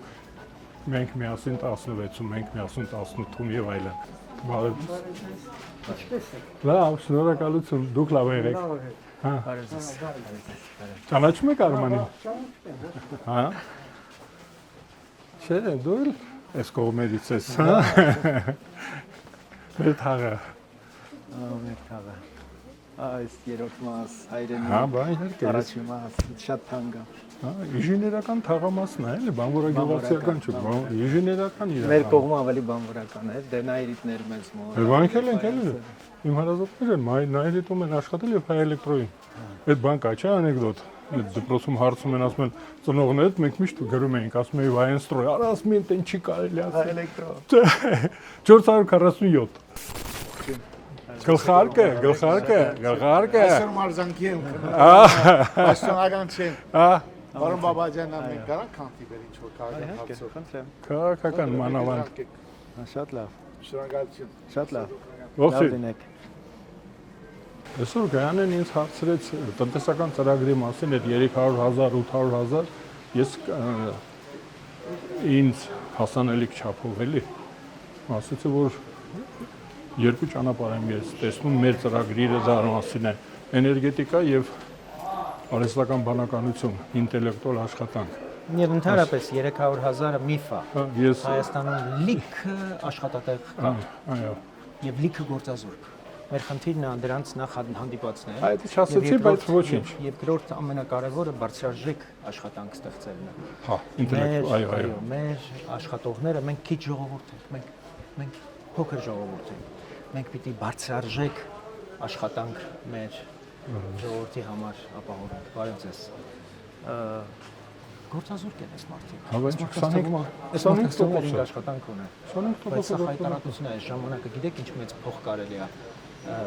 դարձնել։ Ուղղակի մարդկանց պետքա գիտելիք, բան գոյություն ունի։ Այդ 25%-ը, այո, 25%-ը հասարակ մարդիկ չեն, դրանք նախկին ինժեներներն են։ Դրանք նախկին տեխնիկներն հիմա են։ պետությունը պիտի մարդկանց նոր գիտելիք հաղորդի։ Իհարկե։ Եվ այդ ժամանակը մարդիկ կարողանան փողի վերածել։ Ուրիշ տարբերակ չկա։ Այն ինչ որ առաջարկում են այդ 300,000 խոստացողները, Հա, ես ասացի կրպակի կիսելու են։ 100,000, 70,000-անոց աշխատանք բարեձեզ։ Մեզ ինչ է պետք, որ այդ աշխատանքը, այդ ժամանակը մարդիկ կարողանան լուրջ եկամուտ ապահովել։ 300,000, 400,000, 500,000 լիքը պահանջարկ կա։ Ընդհանրապես 600,000 է եղել։ Բամոր ծառայողների թիվը Հայաստանում 600,000 արտոնաբերական Հայաստանի։ Ուզում ասել այդ որ 300,000 ասում են, իրանք չեն էլ հասկանում թե ինչ թիվ են կրակում։ Հա, իրենք ուղղակի թիվ են։ Թիվ են կրակում։ Այո։ 30 տարեկան 30,000 10 տարում, հա։ Եթե կամ 5 տարում ինչ-որ բաներ են ասում։ Մեր կարևոր խոստումներից անվճար բարձրագույն կրթությունն է, որը էլի պետքա տնտեսության հետ կապվի, շուկայի կարիքների հետ պիտի կապվի եւ երկրորդ ժամավճար։ Մենք ասում ենք, որ այդ ամսավճարները այլևս պիտի դադարեն, որտեղ աշխատողների իրավունքները պաշտպանելու ավելի արդյունավետ միջոց չկա, քան որ մարդու հետ պայմանավորվել ես 8 ժամ աշխատի ամեն։ Ուրեմն ես Հարաբաղցի եմ, բայց ձեր ողքին եմ, ձեր գաղափարակիցն եմ, ձեր ինչ ասեմ, ամեն ինչ որ համամիտ եմ, որպեսզի ուժեղ լինեք, որպեսզի մեր երկիրը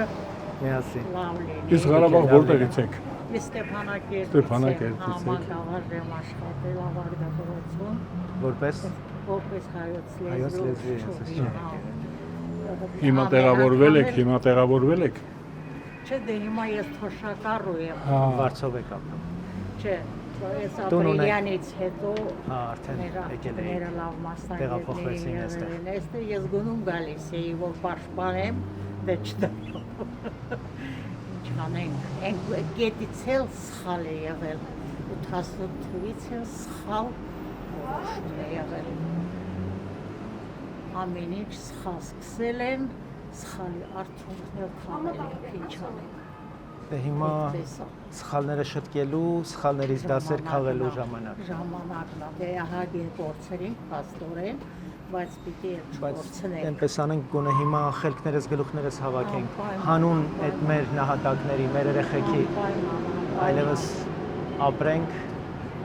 չսխալվենք։ Որ ասում է ծաղկեցնենք այս հողը։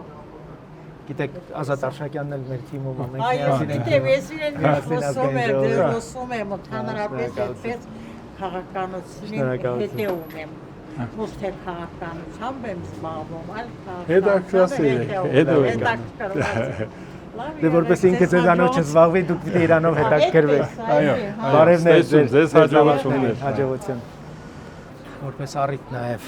վերցնելով Շո ինտեգրացիա։ ինչ որ ձեզ ինտեգրացիա։ Ինչ որ ձեզ նաև վերապրումներ 2023-ին տեղի ունեցածի ռուսների արածի այն որ վերջնական հաստատումը ստացավ, էլի ռուսները ինչ ծրագիր ունեն մեզ հետ, Արցախի հետ եւ ինչ պիտի լիներ դրանից հետո մեր վերաբերմունքը։ Ինչ պիտի լիներ մեր վերաբերմունքը Արցախում ռուսների արածը տեսնելուց հետո։ Ես շղթակ սարքեի, ասենք Վանում, Ղարսում, Իգդիրում, Նախիջևանում անելուց հետո եկավ Արցախի հերթը։ Հիմա մենք պետք է կանգնեցնենք այդ ընթացքը ռուսական արշավի։ Այսինքն իրանք կտոր առ կտոր Հայաստանը վաճառում են իրենց բաների համար տվյալ պահին անհրաժեշտ չգիտեմ շահերի պայմանավորվածություններ առանց ափսոսելու էժանով էժանով տալիս են Հայաստանը այհակոր այդ բանը կանգնեցնել Բարև շնորհակալություն լավ եք Ազատ Արշակյան եւ Արման Բաբաջանյան Աստված ձեզ երկար կյանք Ապրես Իբան լսում հարցան Աստված ձեզ երկար կյանք բոլորից դուք էլ լավ լինեք ձեզ պահպանեք այդ կանգնացնելու խնդիրն է մեր արդեն բանի ու Ղարսի մասին հիմա խոսելը նույն բանը ինչ որ Ղարաբաղի մասին խոսել ես այդպես եմ համարում Ղարաբաղը եկավ հավասարվեց իր կարգավիճակով Նախիջևան ոչ մի տարբերություն մենք հիմա որպես տակ-տակ մերոնք տակ-տակ խոսում են հետ բերենք էս անենք այն անենք այդ հարկավոր է սկսել Իգդիրից եթե հետ բերելու հարց կա սա ավելի կարևոր է Արաքսի հետ ձեռքով ավելի ստրատեգիական հա իհարկե կարևոր է եթե հետ ենք վերցնում սա վերցնենք եթե մենք այդպեսի ռեսուրս ունենք վերցնելու հա վերցնելու պահելու այո որտեղ նաև վերցրածը պիտի կարողանաս յուրացնել այո հիմա մենք մեր ունեցածը չենք կարողանում ամբողջությամբ ծածկել, Այո։ յուրացնել։ Մենք ոնց ենք անջրտի, անձայրածիր տարածքներ ունենք։ այո։ Չենք կարողանում մշակել։ Ես դա համեմատում եմ Բելգիայի հետ Հայաստանը։ 30,000 քառակուսի կիլոմետր ունեն։ Նրանք 9 միլիոն բնակչություն ունի։ 9 միլիոն։ Բարև ձեզ։ Ուրեմն 9 միլիոն բնակչություն ունի Բելգիան եւ նրա տնտեսական ռազմական պոտենցիալը։ Բարև ձեզ, բարև աղբեր ջան։ Լավ։ Չով օգտակարում ենք, ինչ ջրած։ Ձեր ողջությամբ, մերսի։ Ձեզանով հպարտանում ենք։ Շնորհակալություն։ Լավ օր ձեզ։ Շնորհակալ եմ աղբեր ջան։ Ուրեմն այդ խնդիրը մենք պետք է լուծենք։ Արդյունավետության խնդիր ունենք մենք։ Ոնց որ Բելգիան, չեմ ասում Իսրայելը։ Իսրայելը ուրիշ երևույթ է։ Տեխնոլոգիաներ, բանաշրջան, ուրիշ տարբերակ չկա, որպեսզի մենք կարողանանք մեր բացը, այո, կբացը լրացնենք նաև։ Ես կապանց եմ երկուսից էլ պալետ եմ։ Շնորհակալություն աղբեր ջան։ Ղափանին բարևներ։ Քննի չկա։ Ապրեք։ Լավ մնացեք։ Ապրեք։ Սադոյան Ռոբերտի օրեղբոր տղան։ Հա, Այդ երկուսակցությունը։ գիտեմ, հիմնադիրներից մեկը, հա, Ռոբերտին հիշում եմ։ Հա։ Լավ։ Դա Կողմից կբարև եմ։ Անպայման։ Իրա դուստրը պետք է կոնսերվատորիա ընդունվեց, ավարտեց, ինչ գիտես։ Ինքը տղա։ Աղջիկներ։ Ավարտեց նա Մոսկվայում բանում բա։ Հա, դե լավ, աղբեր ջան, բարև է Ռոբերտին։ Հա, հիշում եմ ես իրեն։ Ես էլ եմ դες ուշ։ Շնորհակալություն։ Այդ արդյունավետության խնդիր կա։ Տեսեք, Իսրայելը չարժի համատուն, որտեղ Իսրայելը ունի հատուկ երևույթ է Իսրայելը, բայց Բելգիան մեր նման մի բան։ Մեր նման ժողովուրդ։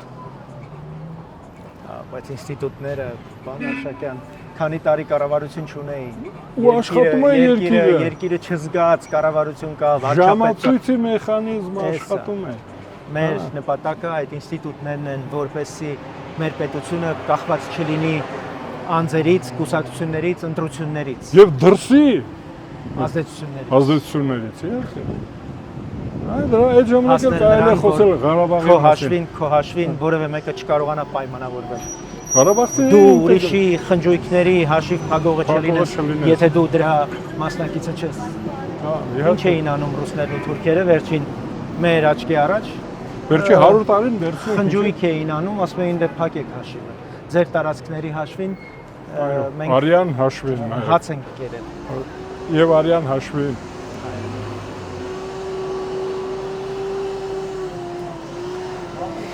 Բայց ընդհանուր առմամբ իհարկե նաև քաղաքի հետ կապված, այս խցանումների հետ կապված ահռելի անելիք կա։ Ընդհանրապես քաղաքը իր իրական Քաղաքը եւ տեսքին պետությունը, բերելու, քաղաքը եւ իր պետությունը։ իրական տեսքին բերելու, իր բնագծերին բերելու, այս ծայրաստիճան կարևոր է։ Մեր խոսակցությունը Դեմիրճյանի մասին քաղաքը, քաղաքացիների բնակավայր դարձնելու։ Երևանցիների։ Այո, քաղաքացի երևանցիների բնակավայր։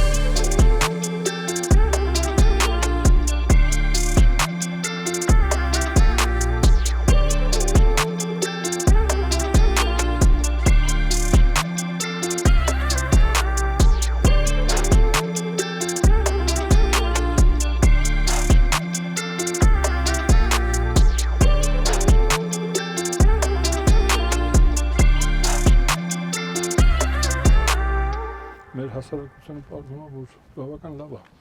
տարեցների նկատմամբ։ Օրինակ դու։ Բայց դա շատ կարևոր է։ Ես ինքս վայելում եմ իմ տարեցի լինելը, որովհետև հարմարություններ կան, ընկերներ, հարազատներ, նույնիսկ այս ընտրությունների իմ մասնակցության չափը եւ ձևը հարմարավետության պայման է։ Ասենք բան կա, մոտիվացիա կա ապրելու, օգտակարության զգացում։ Եվ նաև ժողովրդի արձագանքն էլ, չէ՞, մարդիկ ավելի մեծ ոգևորում են ձեզ, որ դուք անելիք ունեք։ Իզուր չեմ ապրում, էլի, այդ դա է, որովհետև ես հոդացավ, սրտացավ, թոքացավ, լյարդացավ, էլ ինչ կա, գլխացավ, նրանք դառնում են 5-րդ հական, անկարևոր։ Կարևոր, որ ես պետք եմ։ Իզուր չեմ ապրում։ Այդ անթրոպոլոգներն ասում են 35-40 տարեկանից հետո տղամարդը անելիք չունի։ Վերջ։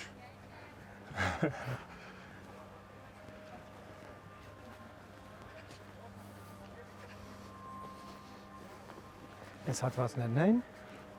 Գոմեա հիմա գնանք պաստանցիա թողերը։ Ինքա կառուցված կա։ Բարև ձեզ։ Շատ եք տեսել Ասել հիմա։ Այո։ Ճիշտ եմ իսու։ Հա, Արսակյան։ Իսկ Բաբաջանյանը։ Արմեն Բաբաջան։ Արման։ Արման Այո։ Արման, հերթա տեսամ Արման կոչը, բայց քիչ տեղը բերես։ Լավ լինեք։ Ինչ անենք այն կողմից։ Գնանք դեպի պաստանցիան։ Իմիջիալս այլ ենք մենք տնկել, երևանցիներս, ես այգին, հա, անապատեր։ Այն նայենք տեսնենք, աչքով պետք է երևա այդ ենթակայանը, Ստեղեր, այս կողմերում է, հա, Հենա, անդեղ ինչ որ բաներ եղում է։ հա, շինությունը։ Անդեղ Կամ ուրեմն ենթակայանը։ տեղափոխել են, հետ են տարել, որովհետև, հենա կա, անդեղ։ հա, ահա, այդտեղ գնանք մոտ, այստեղից էլ Հենա կարելի է։ ենթակայանը։ Հա, այդ ենթակայանի տանիքի վրա դրեցինք, Ինչն եք դրել։ ուրեմն երկու հատ մեծ բարձրախոս այդ մայիս 1-յան ապրիլի 22-ին, ապրիլի 20-22-ներ 19 ապրիլի, իմաստու գորը չեմ հիշում, 1967 թվին։ Մենք դեռ դպրոցական էինք, հետաքրքիր է այդ տարիքում ինչ ծրագրեր են կազմել։ Մեր դասարանցիներով, Մելոյան Թելմանը աշխուժ ուժեղ ճարպիկ տղա էր, ուրեմն բարձրացավ տանիքը, ու այդ բարձրախոսները մեծ, այդ հիմա կարելի է ասել, ազգայնացրել էինք, որտեղ ինչ որտեղից հանել էինք, փողոցում, որտեղ որ մայիս 1-յան տոներն են, բաներն են, դրանք հանեցինք, բերեցինք, ստեղ տեղադրեցինք, կարծում եմ 19-ից շուտ նույնիսկ, որ դեռևս այդ ապրիլի 24-ի պատրաստական աշխատանքները չեն գնում։ Ու կաբելով, ծառների վրայով, կաբել անցկացրեցինք, իջացրեցինք ձորը։ Նու ստուգել էինք մի ուրիշ տեղ, ես ասում եմ, մենք քանի որ ցանցային համակարգ էր, ասենք իմ վրա եւ մեր Երևանյան այս մասնաճյուղի վրա Նավասարդյան Աշոտը, Մելոյան Թելմանը, մեր վրա դրված էր մոնտաժը, դինամիկները, այդ բարձրախոսները Ենթակայանից կապը տալ, հոսանք ապահովել։ Մինչև ձորը։ Ձորը։ Ու թաքնված, ինչքան հնարավոր է ծառների վրա։ Որ կաբելը Հա, դա աննկատ անելը բավական դժվար էր, որովհետև շինարարական աշխատանքները գնում էին այդ պատասխանատուները ռայկոմական գնում գալիս էին բան, մենք դա անցկացրեցինք ու թաքցրեցինք այդ ծայրերը, մի ուրիշ մեր ընդհատակակազմակերպությունից մի ուրիշ մասնաճյուղ ձայնագրություններ կազմակերպել։ ինչ ձայնագրություն է։ Գենոցիդը, արդեն կարծեմ գենոց կամ եղեռնը, կամ ջարդերը, ես հիմա տերմինը չեմ հիշում, կազմակերպվել է 15 թվականին, ավարտվել է 1977 թվականը, դեռ մինչև հիմա գնում է գենոցիդը։ Այսինքն եւ 37 թիվը, 23 թիվը, կուլակաթափությունը։ Այսինքն դուք հավասար մենք ասացինք, որ հավասարության նշան էիք դրել նրա, այո, թուրքերի եւ ռուսների։ Այո, մենք դա գիտեինք։ Իդեպ հիմա որ այսպես տարանջատել են Ալեքսանդրոպոլի պայմանագիր, Ղարսի պայմանագիր, քայլենք, հա։ Ուրեմն այն ժամանակ կենթանի մարդիկ կային, այսինքն 70-80 տարեկան մարդիկ կային, որ մասնակից էին։ Մասնակից էին, պատերազմի ընտրություններին էին մասնակցել։ Մենք գիտենք, մեր տատիկների, պապիկները գնացել են ընտրություններին, մասնակցել են անկախ Հայաստանի ժողովրդավարական պատկերացնենք, նրանք ինչեր գիտեին, այդ զորահավաքները, պատերազմը, վիրավորների հետ գալը, ռուսների մուտքը, Կարմիր բանակի մուտքը, այդ հավաքները, որ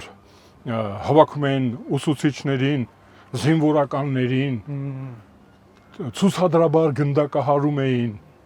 ունեզրկում էին, Այդ բոլորը մարդիկ ականատես են եղել։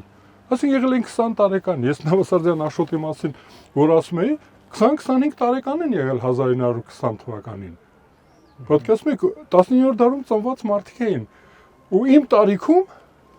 ես ասենք դպրոցականին եք իմ տարիքում եմ։ Ես հիմա չեմ կարող պատմել 90-ական թվականներին ինչ է եղել։ Այդ ձևը մեզ պատմեն, բայց ասում էին սուս։ Ես հետաքրքրասեր էի։ Ուրեմն այդ հաղորդումը ներքևում ովքեր որ այդ աղջիկը պետք է ձայնագրել էր, մագնիտոֆոնը, ակումուլյատորը եւ մեքենան։ Դրանք տարբեր օղակներ էին կազմակերպել։ Մեկի բռնվելու դեպքում եթե նրանք բռնվեին, չէին իմանա ով է մոնտաժնիկը։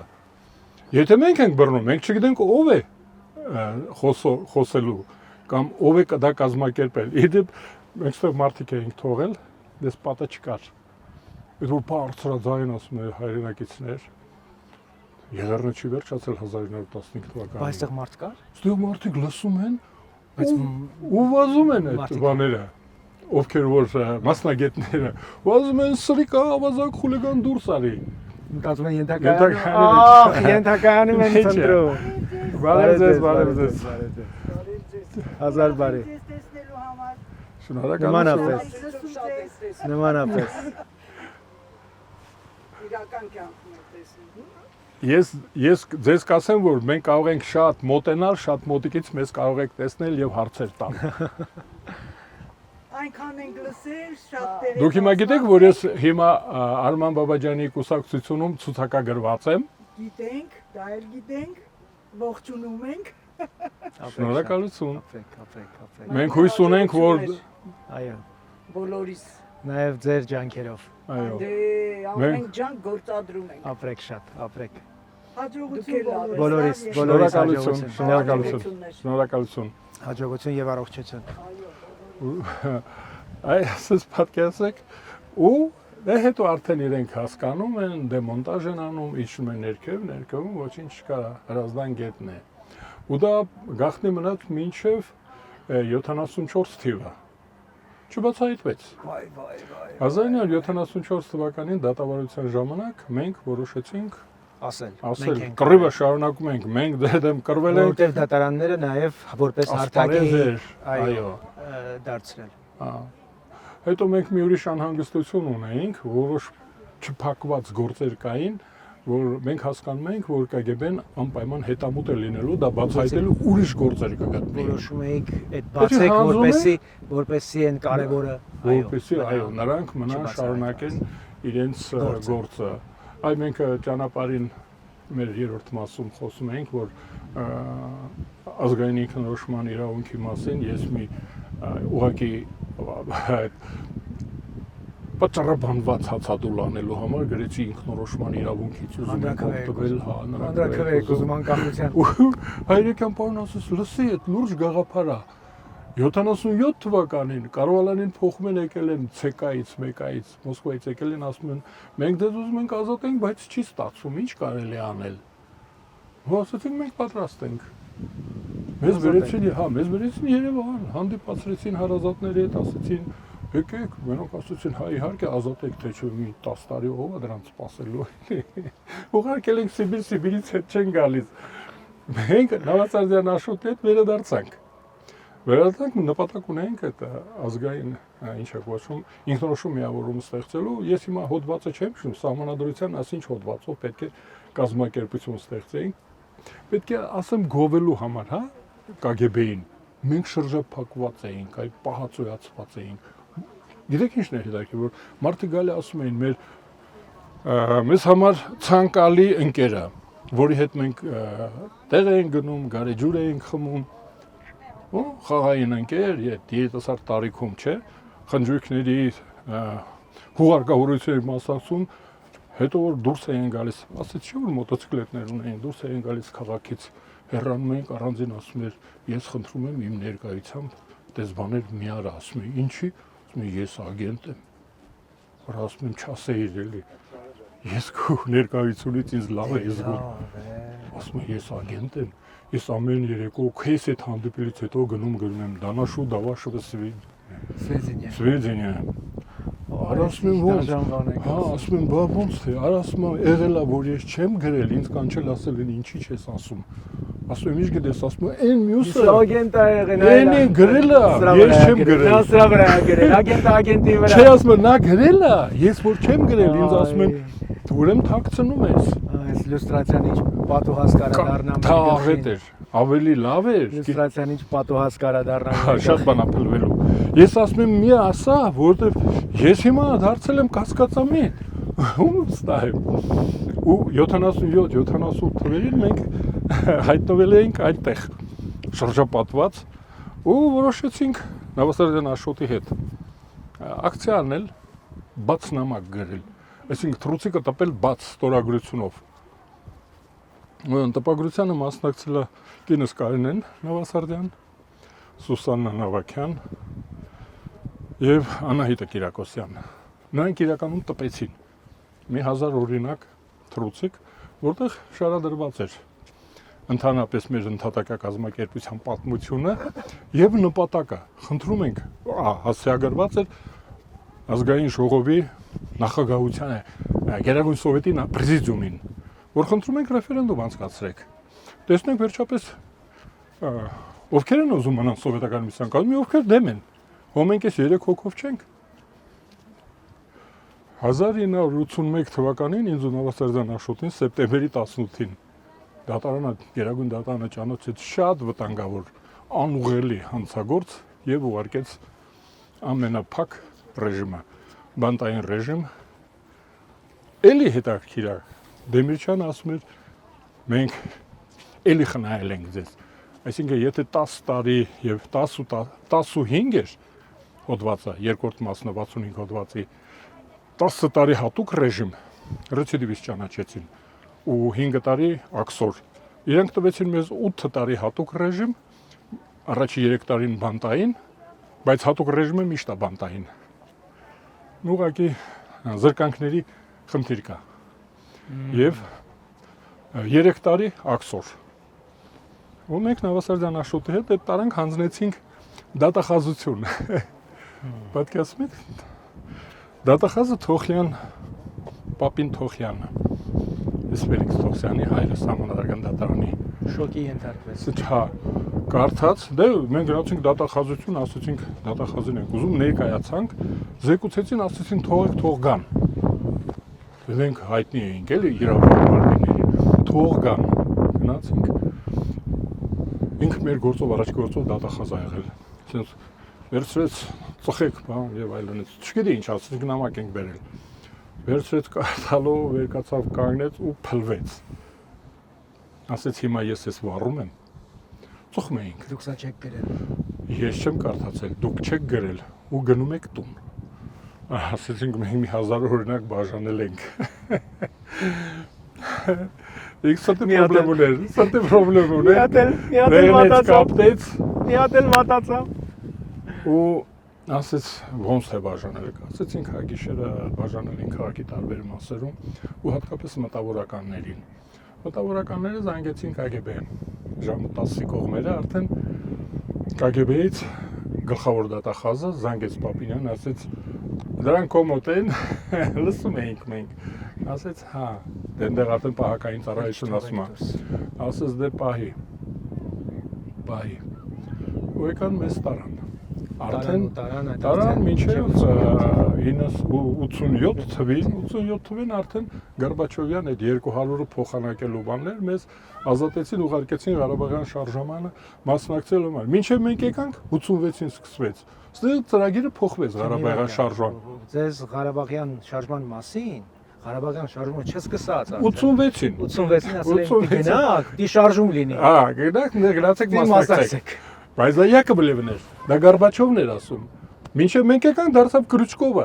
իրադրության տեղը։ Տերը դարձավ Կրուչկովը, Կրուչկովն ասաց ոչ մի անկախություն, գնում ենք միացման։ Ու մենք դարձանք, մեզ շատ լավ ընդունեցին այս Ղարաբաղյան շարժման ակտիվիստները, բարեկամաբար խնջույքներով, բայց ասեցին ամբիոնից, հրապարակից, դրոշակից հեռու մնացեք։ Դուք մեզ կվարկաբեկեք։ Որտեվ Լենին պարտիա Կվարկաբեկեք։ Լենին պարտիա Գորբաչով է։ Մենք մտածում էինք, որ Ղարաբաղի հարցը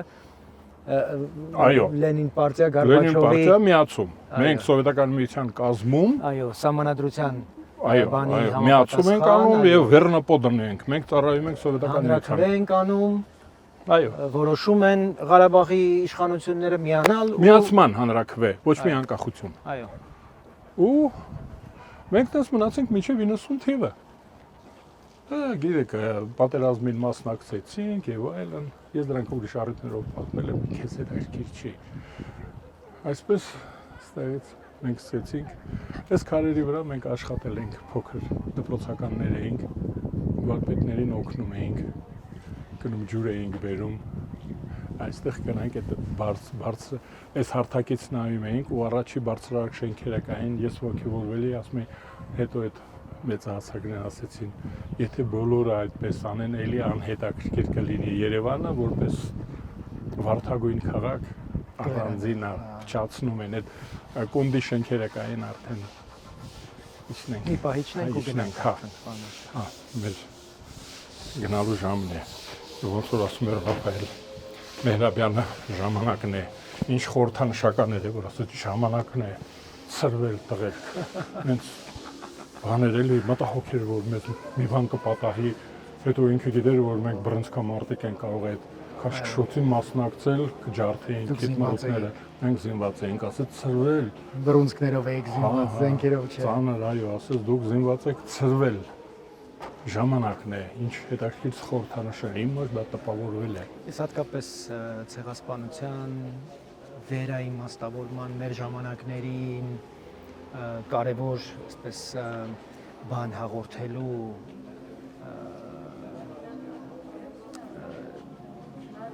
շերտ ավելացնելու կարևորություն կա։ Մեր անվտանգային այս սոսկալի այս մեծ մարտահրավերների ֆոնին ցեղասպանությունը այլևս դադարում է լինել սոս քարորամյա վաղեմության իրադարձություն։ Դա ինչ որ այսօր մեզ հետ տեղի է ունենում եւ վերաիմաստավորելու գլխավոր պատճառը նաեւ ցեղասպանության եւ մեր օրերի այդ կապը հասկանալ ռուսների, թուրքերի, ադրբեջանցիների այդ համաձայնեցված գործողությունները մեր ժողովրդի եւ պետության դեմ։ Այո, մենք Թուրքիան մեր ժողովրդի ֆիզիկական գոյության թշնամին եւ ուրեմն ծրագրավորողը Ռուսաստանը մեր պետականության։ Այո, շատ հետաքրքիր բանաձև է դա։ Շատ հետաքրքիր է, ես պետք է օգտագործեմ։ Մի նախադասություն ուզում եմ հիշեցին որ սպիտակ ջարդ, մենք դա էլ էինք ասում, ասիմիլյացիան ռուսական իմպերիան ջարդում մեզ նաեւ ուծացնելով, ասիմիլյացիայի ենթարկելով, դա էլ է գենոցիդ։ Մենք ժամանակ ասում ջարդը սպիտակ ջարդ է, հիմա ձեր ասած բանաձևը, որ նրանք ֆիզիկապես էին ոչնչացնում մեր էթնոսը, մեր ժողովրդին, սրանք պետությունն են ոչնչացնում։ Այդ համատեղում իրենք փոխշահավետ է, չգիտեմ ինչ է, մենք պետք է դուրս գանք։ Ձեր բանաձևն եմ, այո, մենք պետք է այդտեղից դուրս գանք։ Եվ հիմա այս չափով, որքան որ այսօր կա, այս խաղաղության ծրագիրը պետք է դա ես կարծում եմ որ մեր քննարկումների, մեր ջանքերի շնորհիվ կարող է այլ տեսքել ստանալ։ Ասենք մեր այդ ինքնապաշտպանության, սա բոլորը ինքնապաշտպանության կանխարգելման, սա կանխարգելման օջախն է, որ այլևս չպետք է լինի դա, չէ՞։ Այ մենք եւ դուք արդեն ես փոխանցում եմ ձեզ իմ մասնակցությունը ձեզ պայքարին դա նաեւ հանձնման ընդունման ակտ է, ես տալիս եմ ձեզ այդ դրոշը, պայքարի դրոշը, գտեք ձևը, որ մենք այլևս այդ սպառնալիքը չունենանք որևէ տեսակ ջարդի։ Պետություն, լավ պետություն, ուժեղ պետություն, բարեկեցիկ պետություն, ինստիտուտներ, հակակշիռներ, որակյալ, ժողովրդավար, ազատությունների եւ իրավունքների պետություն։ Այո, խորհրդանշական է երեխաների մենք չենք պայմանավորվել, մենք չենք կազմակերպել, բայց ինչ լավ է երեխաները աղջիկը ապարում է։ Զավակաբերության խորհրդանշան աղջիկներ, չէ՞։ Այդպես մենք կանք ու ինչ լավն է, չէ՞, երեխաները, մեր ծնողներն են։ մենք խոստանում ենք, որ այլևս չի կրկնվի, այլևս երբեք, չէ։ Այլևս երբեք։ Դե ինձ էլ միտեղ տարեք, էլի։ Բա ինչ ենք անում հիմա դրանով ենք զբաղված։ Ազգային ժողով։ Ազգային ժողով եք գնում։